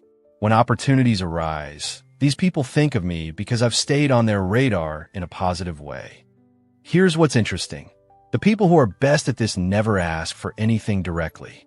They're always offering value, making introductions, sharing insights. But when they do need something, their network jumps to help them because they've been generous first. Networking isn't about using people. It's about being useful to people. There's a huge difference. Morning messages that matter. Let me give you some specific examples of morning relationship messages that work. Saw this article about their industry/interest and thought you'd find the insights on specific topic interesting. Hope you're doing well. This shows you're thinking about their interests, not just your own. Congratulations on specific achievement they posted about. I know how hard you've been working on specific project. Well deserved. This shows you're paying attention to their successes and you remember their efforts. Was just thinking about our conversation regarding specific topic and came across someone who might be a great connection for you. Would you be interested in an introduction? This positions you as someone who creates value for others. Hope your presentation went well yesterday. I know you were putting a lot of thought into specific aspect they mentioned. Would love to hear how it was received. This shows you remember details about their life and care about their outcomes. The pattern here is specificity and genuine interest. These aren't template messages. They're personalized interactions that show you see them as an individual, not just a contact in your database. Community engagement beyond yourself. Now let's talk about something that separates good leaders from great ones. Community engagement. The most successful people I know don't just focus on their personal networks. They invest in their broader communities. Mark Benioff, CEO of Salesforce, starts many mornings reviewing ways his company can contribute to San Francisco. Not for publicity, but because he understands that businesses thrive in thriving communities. This doesn't mean you need to run for office or start a nonprofit. It means looking for ways to contribute to the communities that support your success, your neighborhood, your industry, your kids' schools, your professional associations. Maybe it's mentoring someone who's earlier in their career. Maybe it's volunteering for a cause you care about. Maybe it's contributing to discussions in professional groups where you can share your expertise. I spend a few minutes most mornings looking at professional forums and groups where I can answer questions or share insights. Not to promote myself, but to contribute to conversations that help other people solve problems. This has led to speaking opportunities, consulting clients, and valuable relationships. But that wasn't the goal. The goal was to be helpful. The opportunities were a byproduct of consistently adding value. Community engagement also means supporting other people's success, sharing their content, recommending their services, celebrating their wins. When you make other people look good, they remember. When they succeed, they want to bring you along. The most connected people aren't the ones who are always promoting themselves. They're the ones who are always promoting others. The morning relationship ritual. Here's how to build relationship investment into your morning routine without adding significant time. While you're having your coffee or tea, instead of scrolling social media mindlessly, use that time intentionally. Spend 5 minutes engaging with other people's content in meaningful ways, not just clicking like. Write one genuine comment on someone's post. Send one meaningful message to someone in your network. Share one piece of content that would be valuable to your connections with your own insight added. If you have a longer commute, use part of that time for relationship calls. Call a family member you haven't talked to recently. Leave a voicemail for a colleague to congratulate them on something. Check in with a friend who's going through a difficult time. The key is making it systematic, not sporadic. Most people are great at relationships when they remember or when they feel like it. Successful people build relationship investment into their routine so it happens consistently. Keep a simple list of important relationships: family, close friends, key professional contacts, mentors, people you're mentoring. Rotate through this list regularly to make sure no one gets forgotten. The ROI of relationship investment. Let's be clear about why this matters beyond just being a good person. Strong relationships are the most reliable predictor of both personal happiness and professional success. Harvard's Grant study followed people for over 80 years and found that the quality of relationships was the strongest factor in life satisfaction, even more than money, career success, or health. From a business perspective, most opportunities come through relationships, not applications or cold outreach. Most problems get solved through people you know, not resources you can buy. When you invest in relationships consistently, you build what researchers call social capital, the network of relationships that can provide support, information, and opportunities when you need them. But here's the beautiful thing. When you approach relationships with genuine care and consistent investment, you don't have to think about the ROI. It takes care of itself. People want to work with people they like and trust.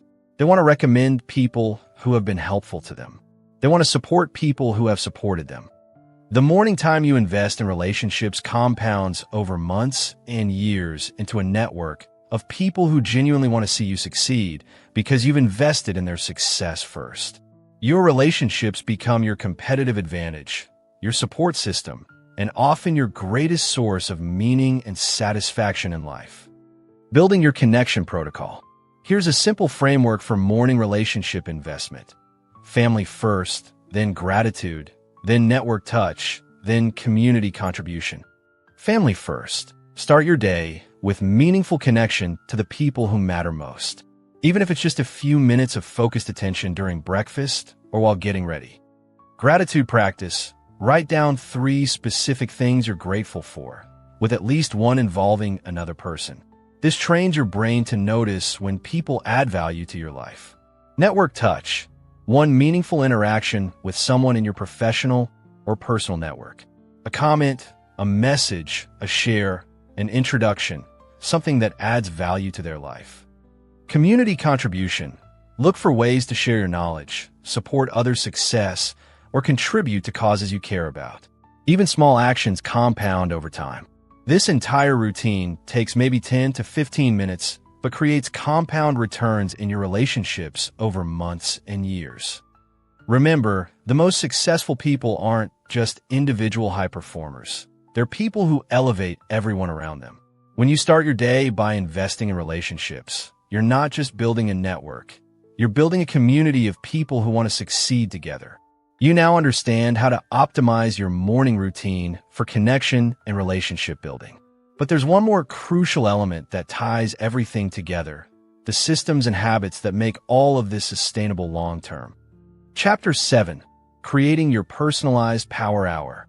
Now it's time to design your personalized morning blueprint.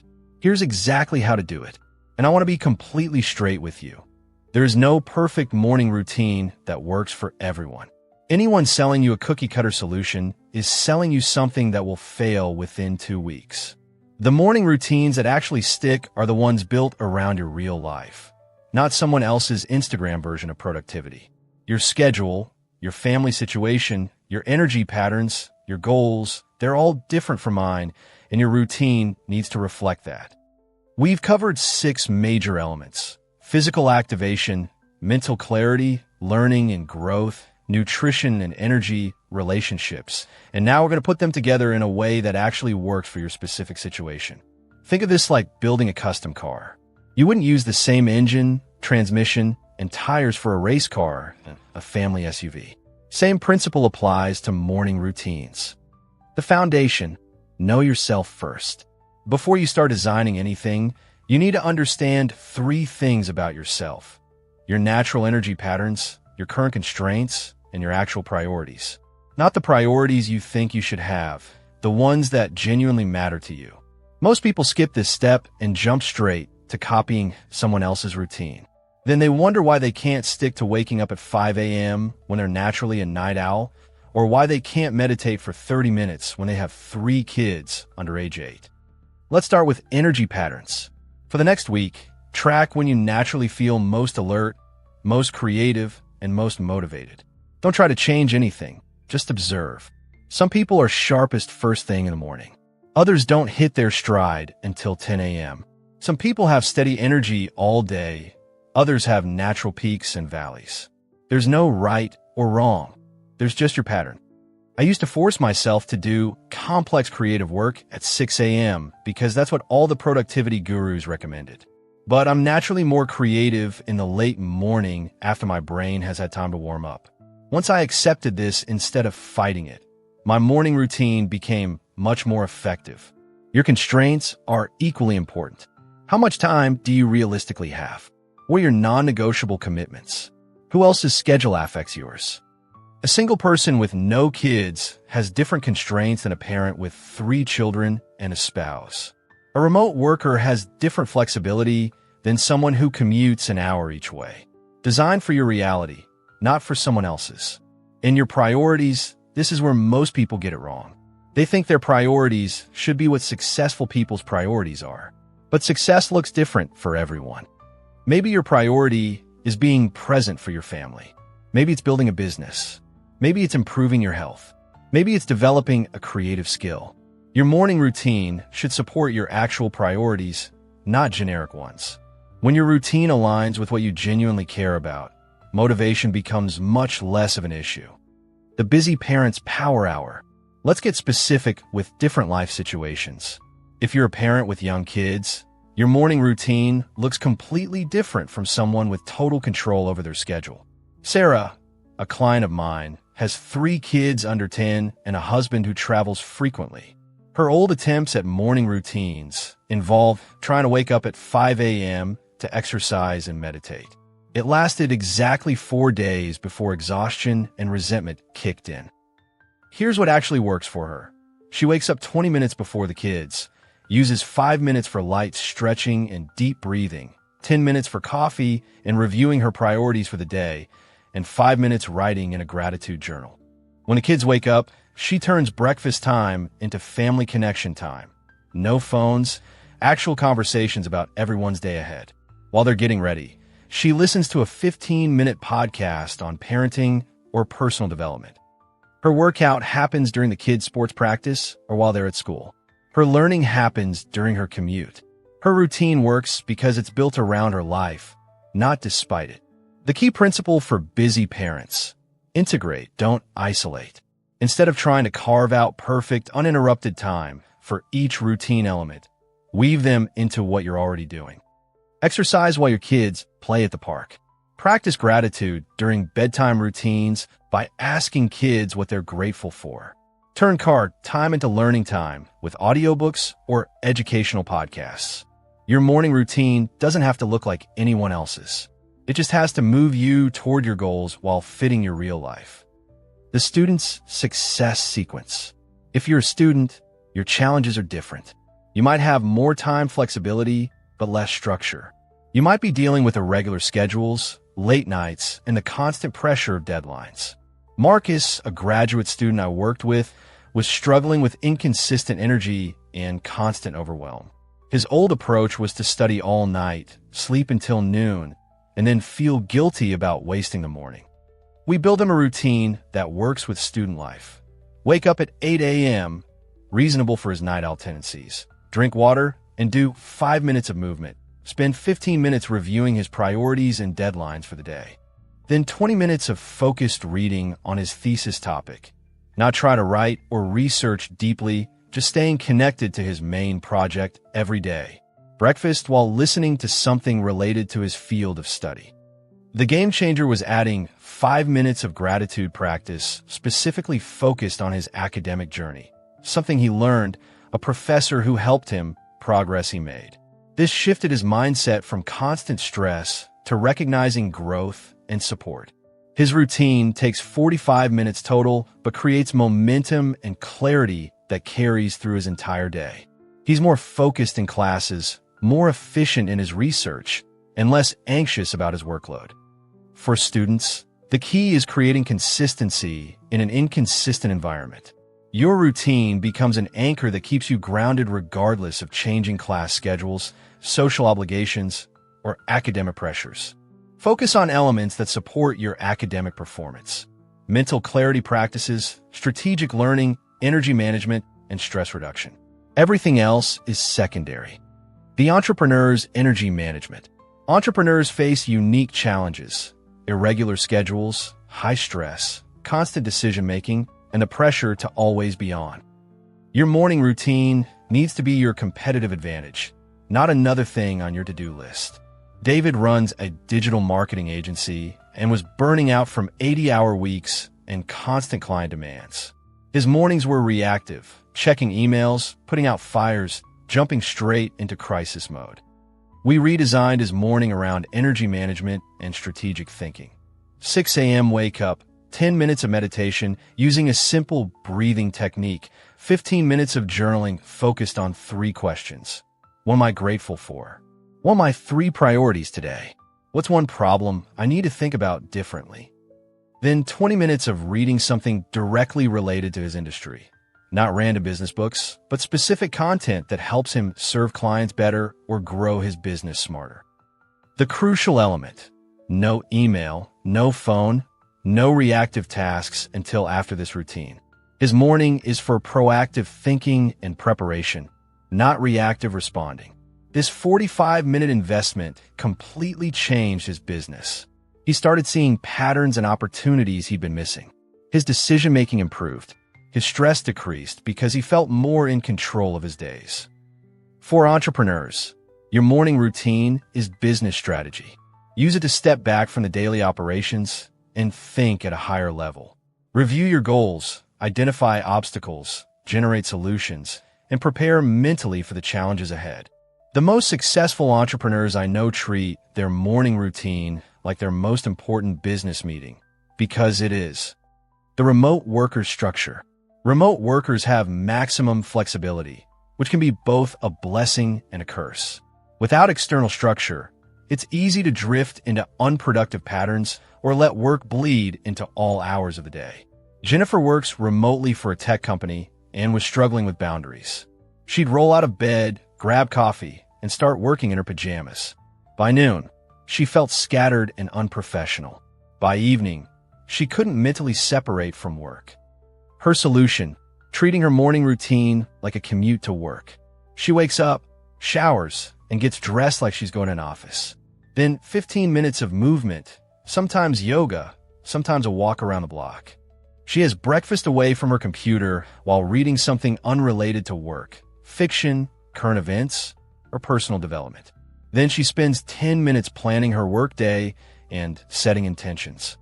Only after this routine does she open her laptop and start work.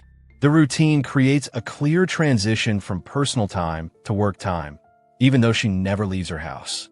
The key principle for remote workers: create artificial structure since you don't have natural structure.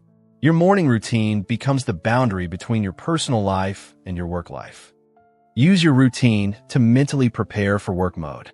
Review your goals, organize your priorities, and get into a professional mindset. This prevents the scattered, reactive approach that kills productivity in remote work. Your routine also helps you maintain work-life balance by creating clear start and stop signals for your workday. Building your custom sequence. Now let's design your specific routine. Start with your constraints. How much time do you realistically have? What time do you need to leave for work or start other obligations? What are your family responsibilities? Be brutally honest about this. If you only have 30 minutes, don't try to cram 60 minutes of activities into it. Better to do 3 things well than 6 things poorly. Next, choose your elements based on your priorities. If your biggest challenge is low energy, focus on physical activation and nutrition. If it's scattered thinking, prioritize mental clarity and planning. If it's isolation, emphasize relationships and connection. You don't have to include everything we've discussed. Pick the 3 to 4 elements that address your biggest challenges or support your most important goals. Here's a sample 30-minute routine for someone focused on energy and clarity. 5 minutes of movement, 10 minutes of meditation or journaling, 10 minutes of reading, 5 minutes of planning the day. Here's a 60-minute routine for someone with more time and multiple priorities. 15 minutes of exercise, 10 minutes of meditation, 15 minutes of reading or learning, 10 minutes of relationship investment, 10 minutes of planning and intention setting. The sequence matters too. Generally, you want to go from physical activation to mental preparation to planning. But experiment and see what feels natural for you. Some people need to journal before they can focus on reading. Others need to move their body before they can sit still for meditation. Pay attention to what flow works for your brain and energy. The flexibility factor. Here's what kills most morning routines: rigidity. People create these perfect schedules and then abandon them completely when life gets messy. Instead, build in flexibility from the beginning. Have a minimum viable routine, the absolute shortest version that still moves you forward. On crazy mornings when you're running late, you can still do the 5-minute version. Maybe your full routine is 45 minutes, but your minimum viable routine is 10 minutes. Quick movement, brief planning, and out the door. You stay consistent even when circumstances aren't perfect. Also, plan for variations. Your Monday routine might be different from your Saturday routine. Your routine when you're traveling might be different from your home routine. That's fine. Consistency matters more than perfection. I have 3 versions of my routine. Full version for normal days, quick version for busy mornings, and travel version for when I'm in hotels or different time zones. This flexibility keeps me consistent even when my circumstances change. The goal isn't to follow your routine perfectly every day. The goal is to maintain the habit of intentional mornings even when the specifics have to adapt. Testing and iterating. Your first version won't be perfect, and that's expected. Plan to experiment for at least 2 weeks before making judgments about what works and what doesn't. Track how you feel after different elements. Does meditation energize you or make you sleepy? Does reading motivate you or feel like a chore? Does journaling clarify your thinking or feel forced? Pay attention to what creates momentum and what creates resistance.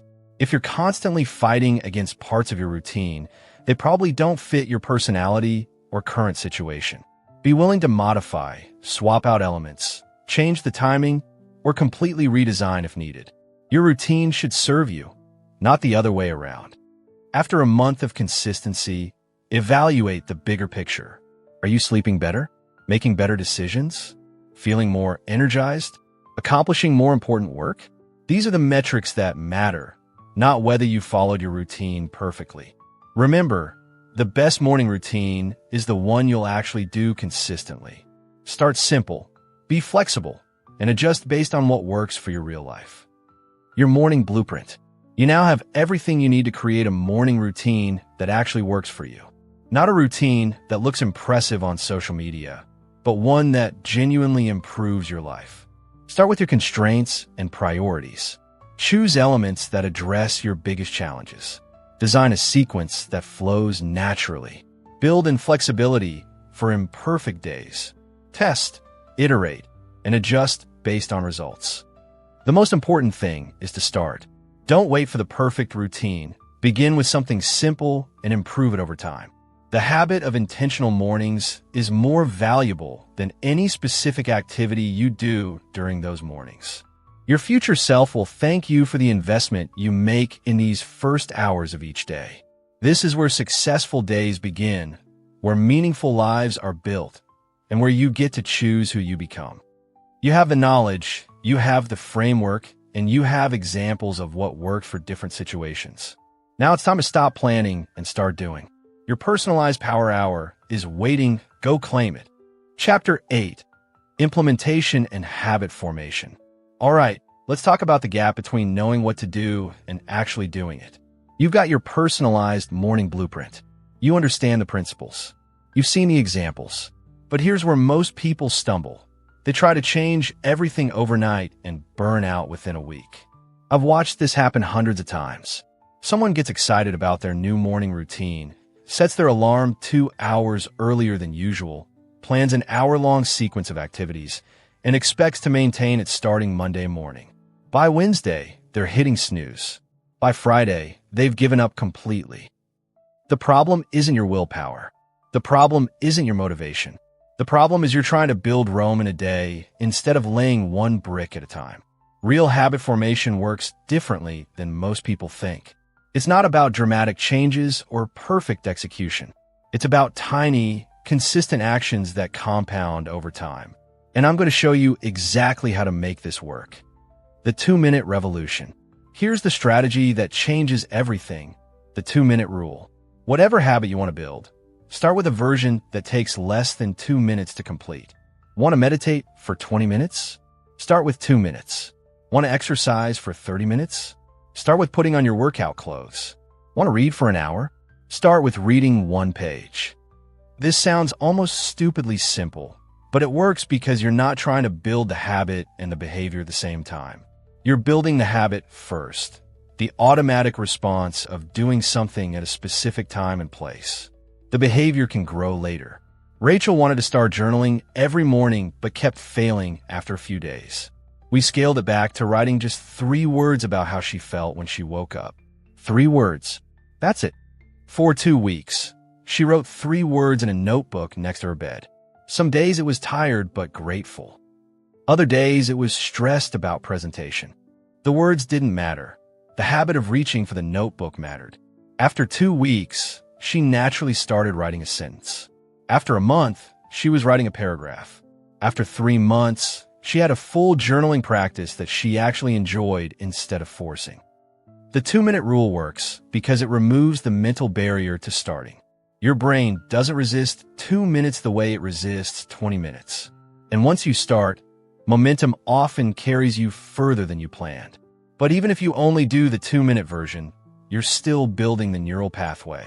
You're proving to yourself that you're the kind of person who does this thing.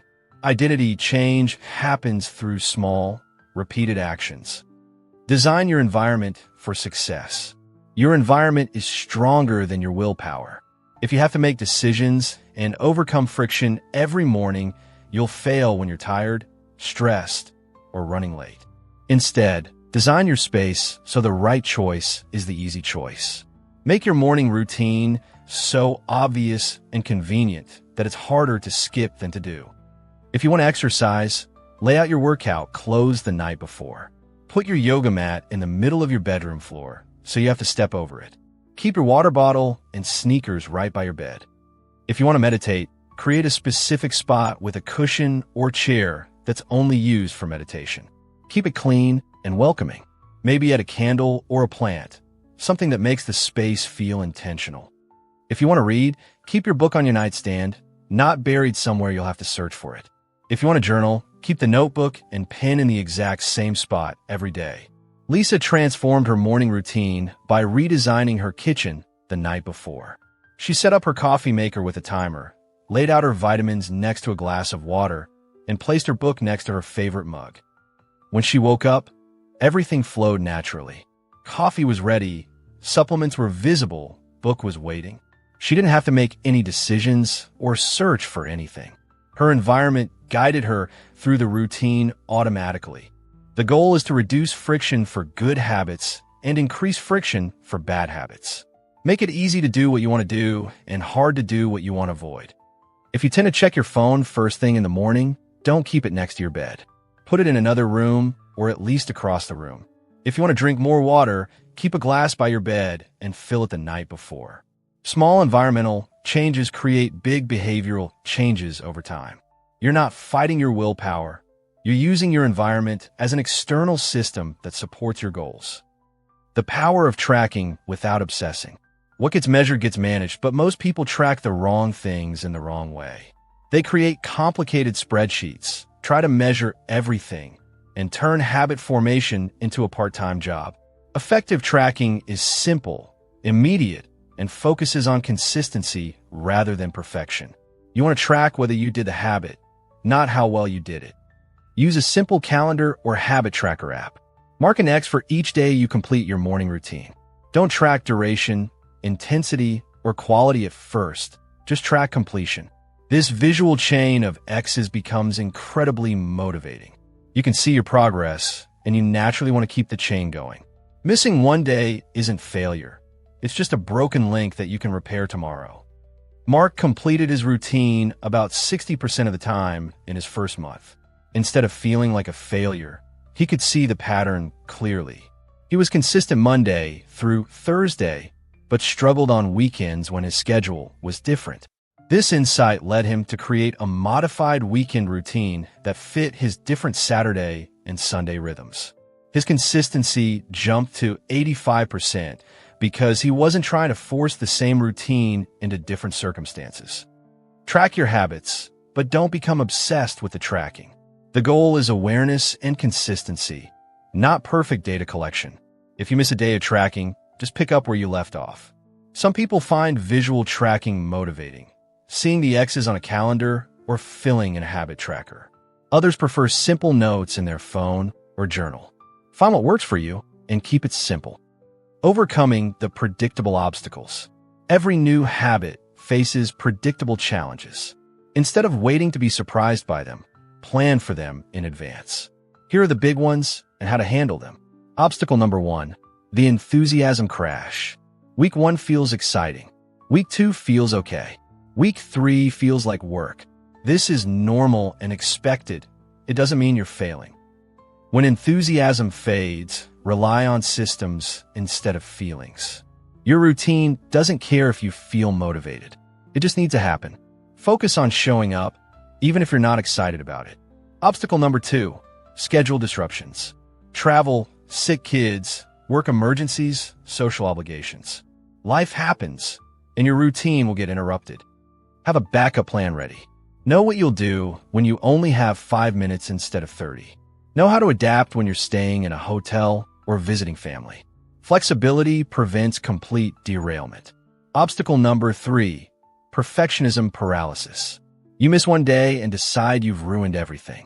Or you can't do your full routine, so you don't do anything at all. Remember, consistency beats perfection every single time. A mediocre routine done consistently will beat a perfect routine done sporadically. Something is always better than nothing. Obstacle number 4, social pressure and judgment. Family members who don't understand why you need this time. Friends who tease you about your new habits. Colleagues who think you're being extra.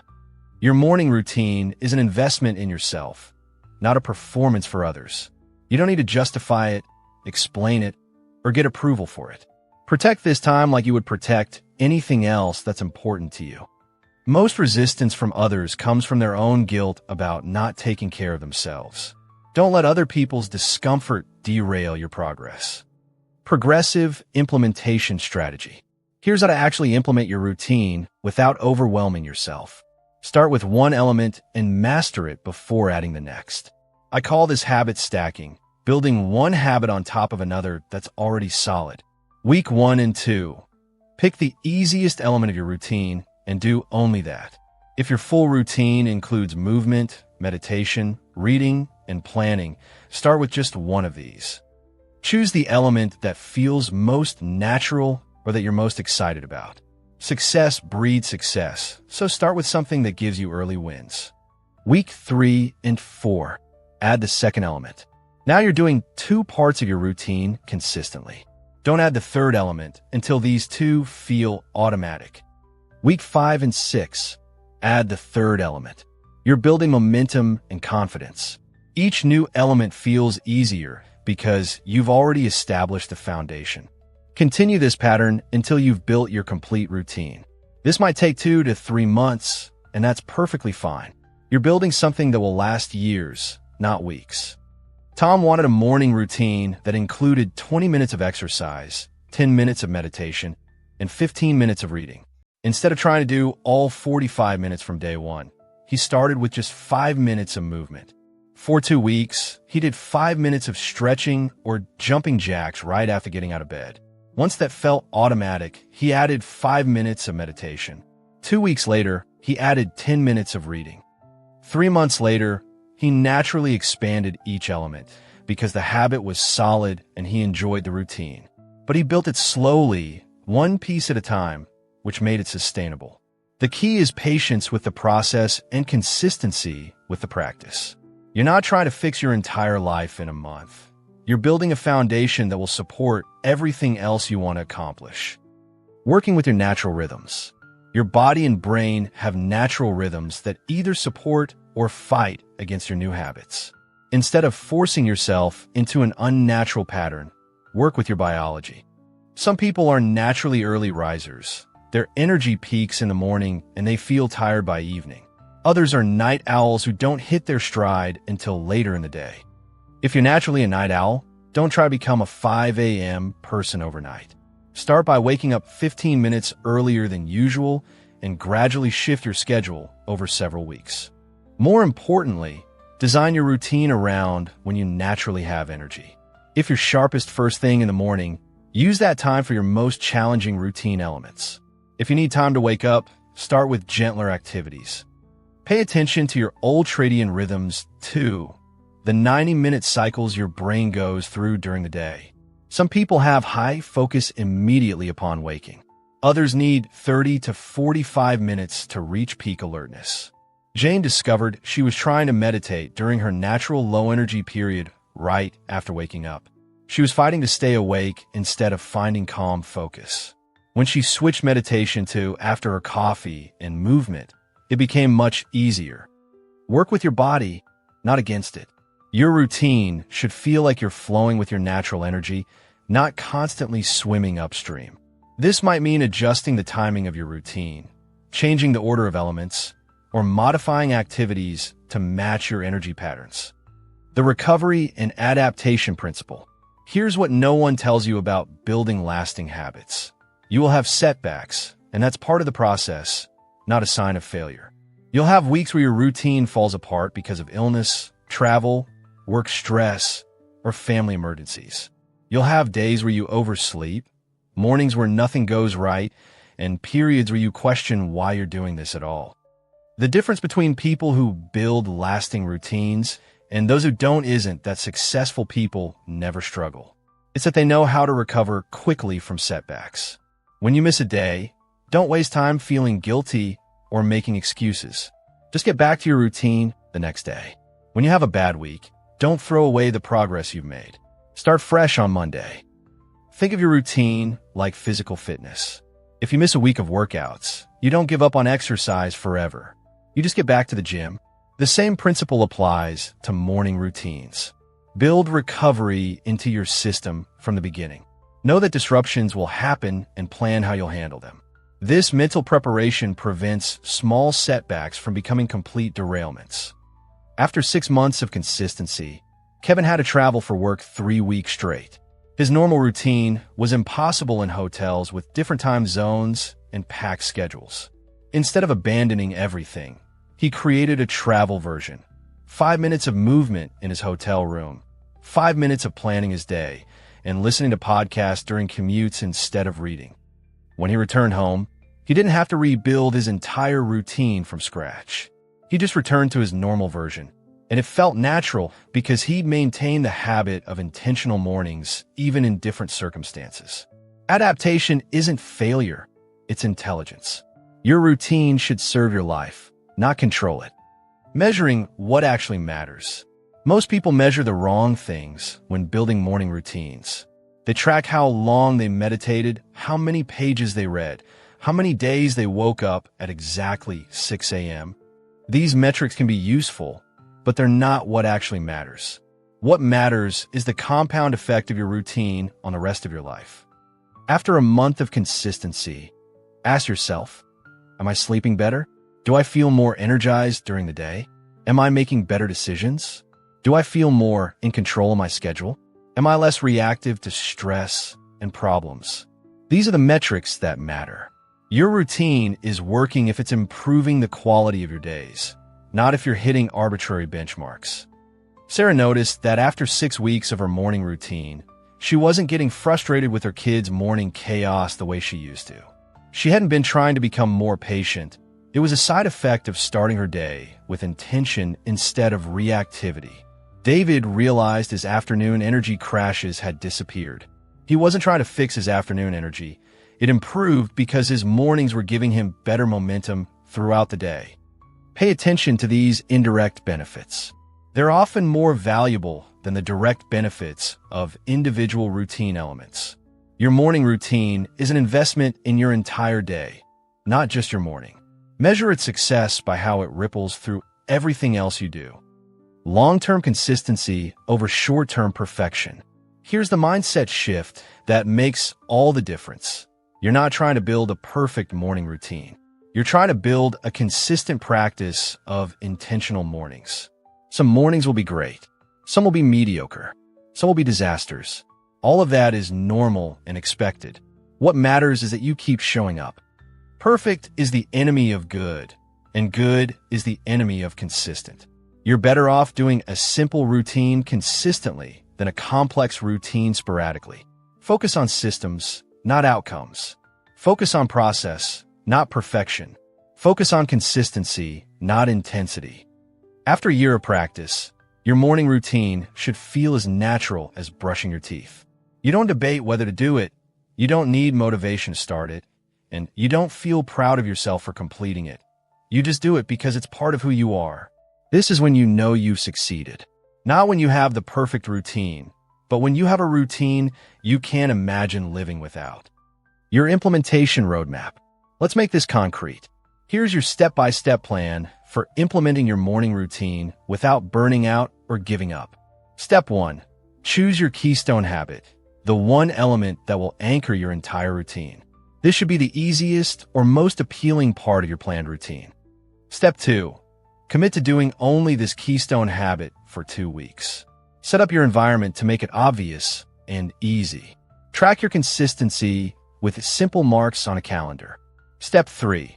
After 2 weeks of 80% consistency or better, add the second element. Continue focusing on consistency over perfection. Step 4. Repeat this process until you've built your complete routine.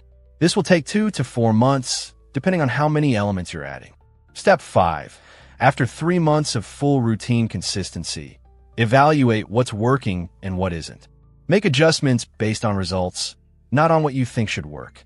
Step 6. Plan for disruptions before they happen. Create backup versions of your routine for travel, illness, busy periods, and weekends. Step 7. Focus on the long game. Your routine will evolve over time as your life changes. What matters is maintaining the habit of intentional mornings, not maintaining the exact same activities forever. Remember, you're not trying to become a different person overnight. You're trying to become a slightly better version of yourself, one morning at a time. The person you'll be a year from now is being shaped by what you do in the first hour of each day. Make those hours count, but make them sustainable. Your morning routine isn't just about productivity or self-improvement. It's about taking ownership of your life one day at a time. It's about choosing to be intentional instead of reactive. You have everything you need to make this work. Start small, stay consistent, and trust the process. Your future self is counting on the decisions you make tomorrow morning. We've covered a lot of ground together, from the science of morning momentum to real-world examples of routines that actually work. From busy parents to entrepreneurs to students, we've seen how the right morning approach changes everything. But here's what I want you to understand above all else. Your morning routine isn't just about productivity. It's not about checking boxes or following someone else's formula. It's about identity. Every single morning, you get to choose who you become. You get to decide whether you're the kind of person who takes control or lets life happen to them. Whether you're someone who invests in themselves or just gets by. Whether you start each day with intention or just react to whatever comes your way. The most driven people in the world understand this fundamental truth. They don't just have good days by accident. They design them.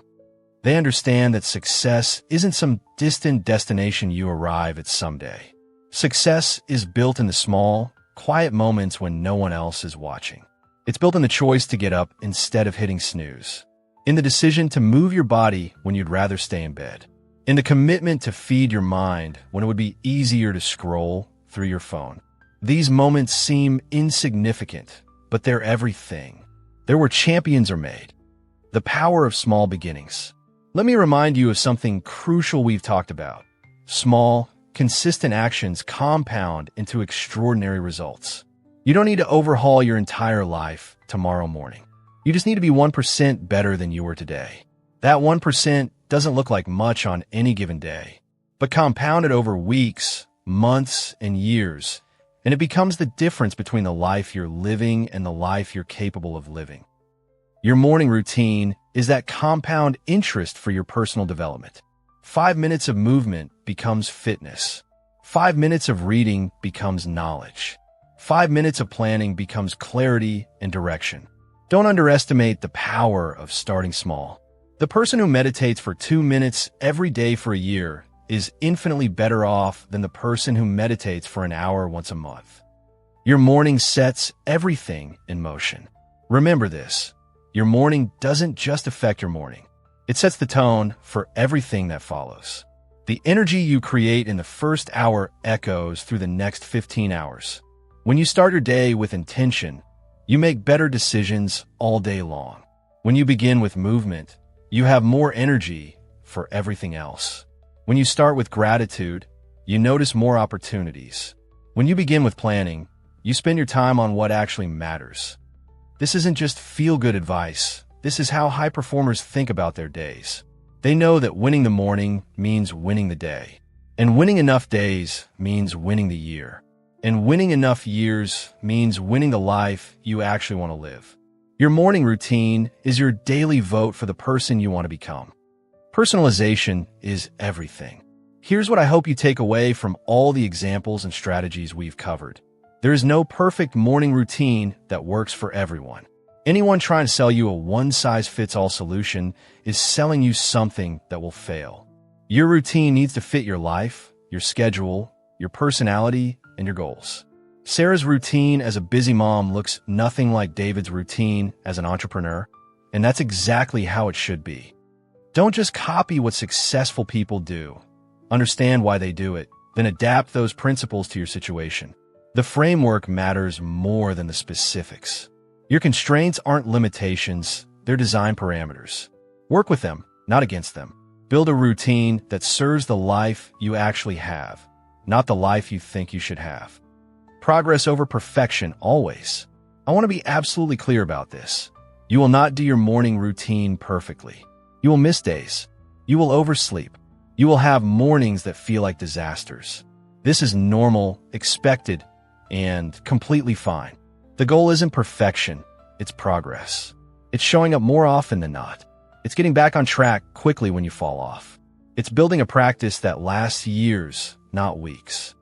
Perfect is the enemy of good, and good is the enemy of consistent.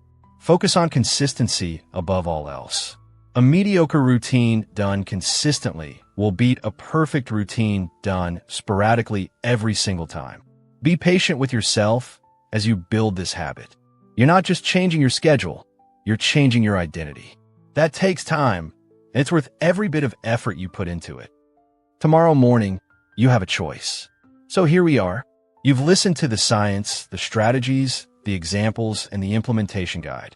You understand what works and why it works. You know how to design a routine that fits your life. Tomorrow morning, you have a choice to make. You can hit snooze and start your day the same way you've been starting it. Reactive, scattered, rushing to catch up before your feet even hit the floor. Letting the day happen to you instead of taking control of what you can control. Or you can wake up and win. You can start a day with intention instead of obligation. With energy instead of exhaustion. With absolute clarity about what matters most instead of getting lost in what feels urgent. You can choose to be the kind of person who invests in themselves, who takes their growth seriously, who understands that how you start determines how you finish. This choice isn't just about tomorrow morning. It's about who you become over the next year. It's about the compound effect of hundreds of intentional mornings. It's about the person you'll be proud to look at in the mirror 12 months from now. The best time to plant a tree was 20 years ago. The second best time is now. The same is true for your morning routine. Your next steps start now.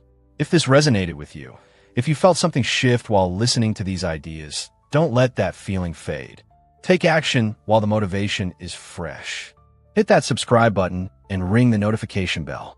I'm going to keep bringing you content that cuts through the noise and gives you strategies that actually work in real life. But more importantly, I want to hear from you. Comment below with one element you're going to add to your morning routine this week. Not next month, not after you get organized, not when life calms down this week. Maybe it's 5 minutes of movement. Maybe it's drinking a glass of water before coffee. Maybe it's writing down 3 priorities for the day. Whatever it is, commit to it publicly. There's power in declaring your intentions. And here's something that will accelerate your success. Share this with someone who needs to hear it. Your accountability partner, your team, your family, that friend who's always talking about wanting to get their life together. When you share knowledge that can help someone else, you reinforce it for yourself. Plus, you might find your accountability partner in the process. The champion's mindset. Let me leave you with this final thought, because it's the most important thing I can tell you. Champions aren't made in the arena.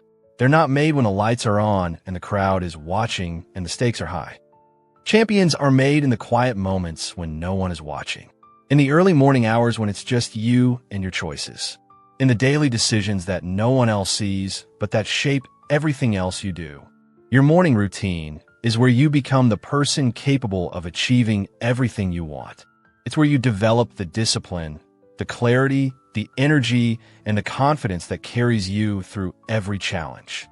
It's where you prove to yourself, day after day, that you're someone who follows through, someone who invests in their future, someone who understands that extraordinary results start with ordinary disciplines. Your morning routine is your daily practice of becoming who you need to be to get what you want. So tomorrow morning, when that alarm goes off, remember why you're doing this. You're not just trying to be more productive or organized or disciplined. You're choosing to take ownership of your life. You're choosing to be intentional instead of accidental. You're choosing to design your days instead of just surviving them. The life you want is built one morning at a time. The person you want to become is shaped by what you do in those first sacred hours of each day. Make them count. Make them matter. Make them yours. This is your time. This is your choice. This is your chance to wake up and win. I'll see you in the next one. Now, go make tomorrow morning the beginning of everything you want your life to become.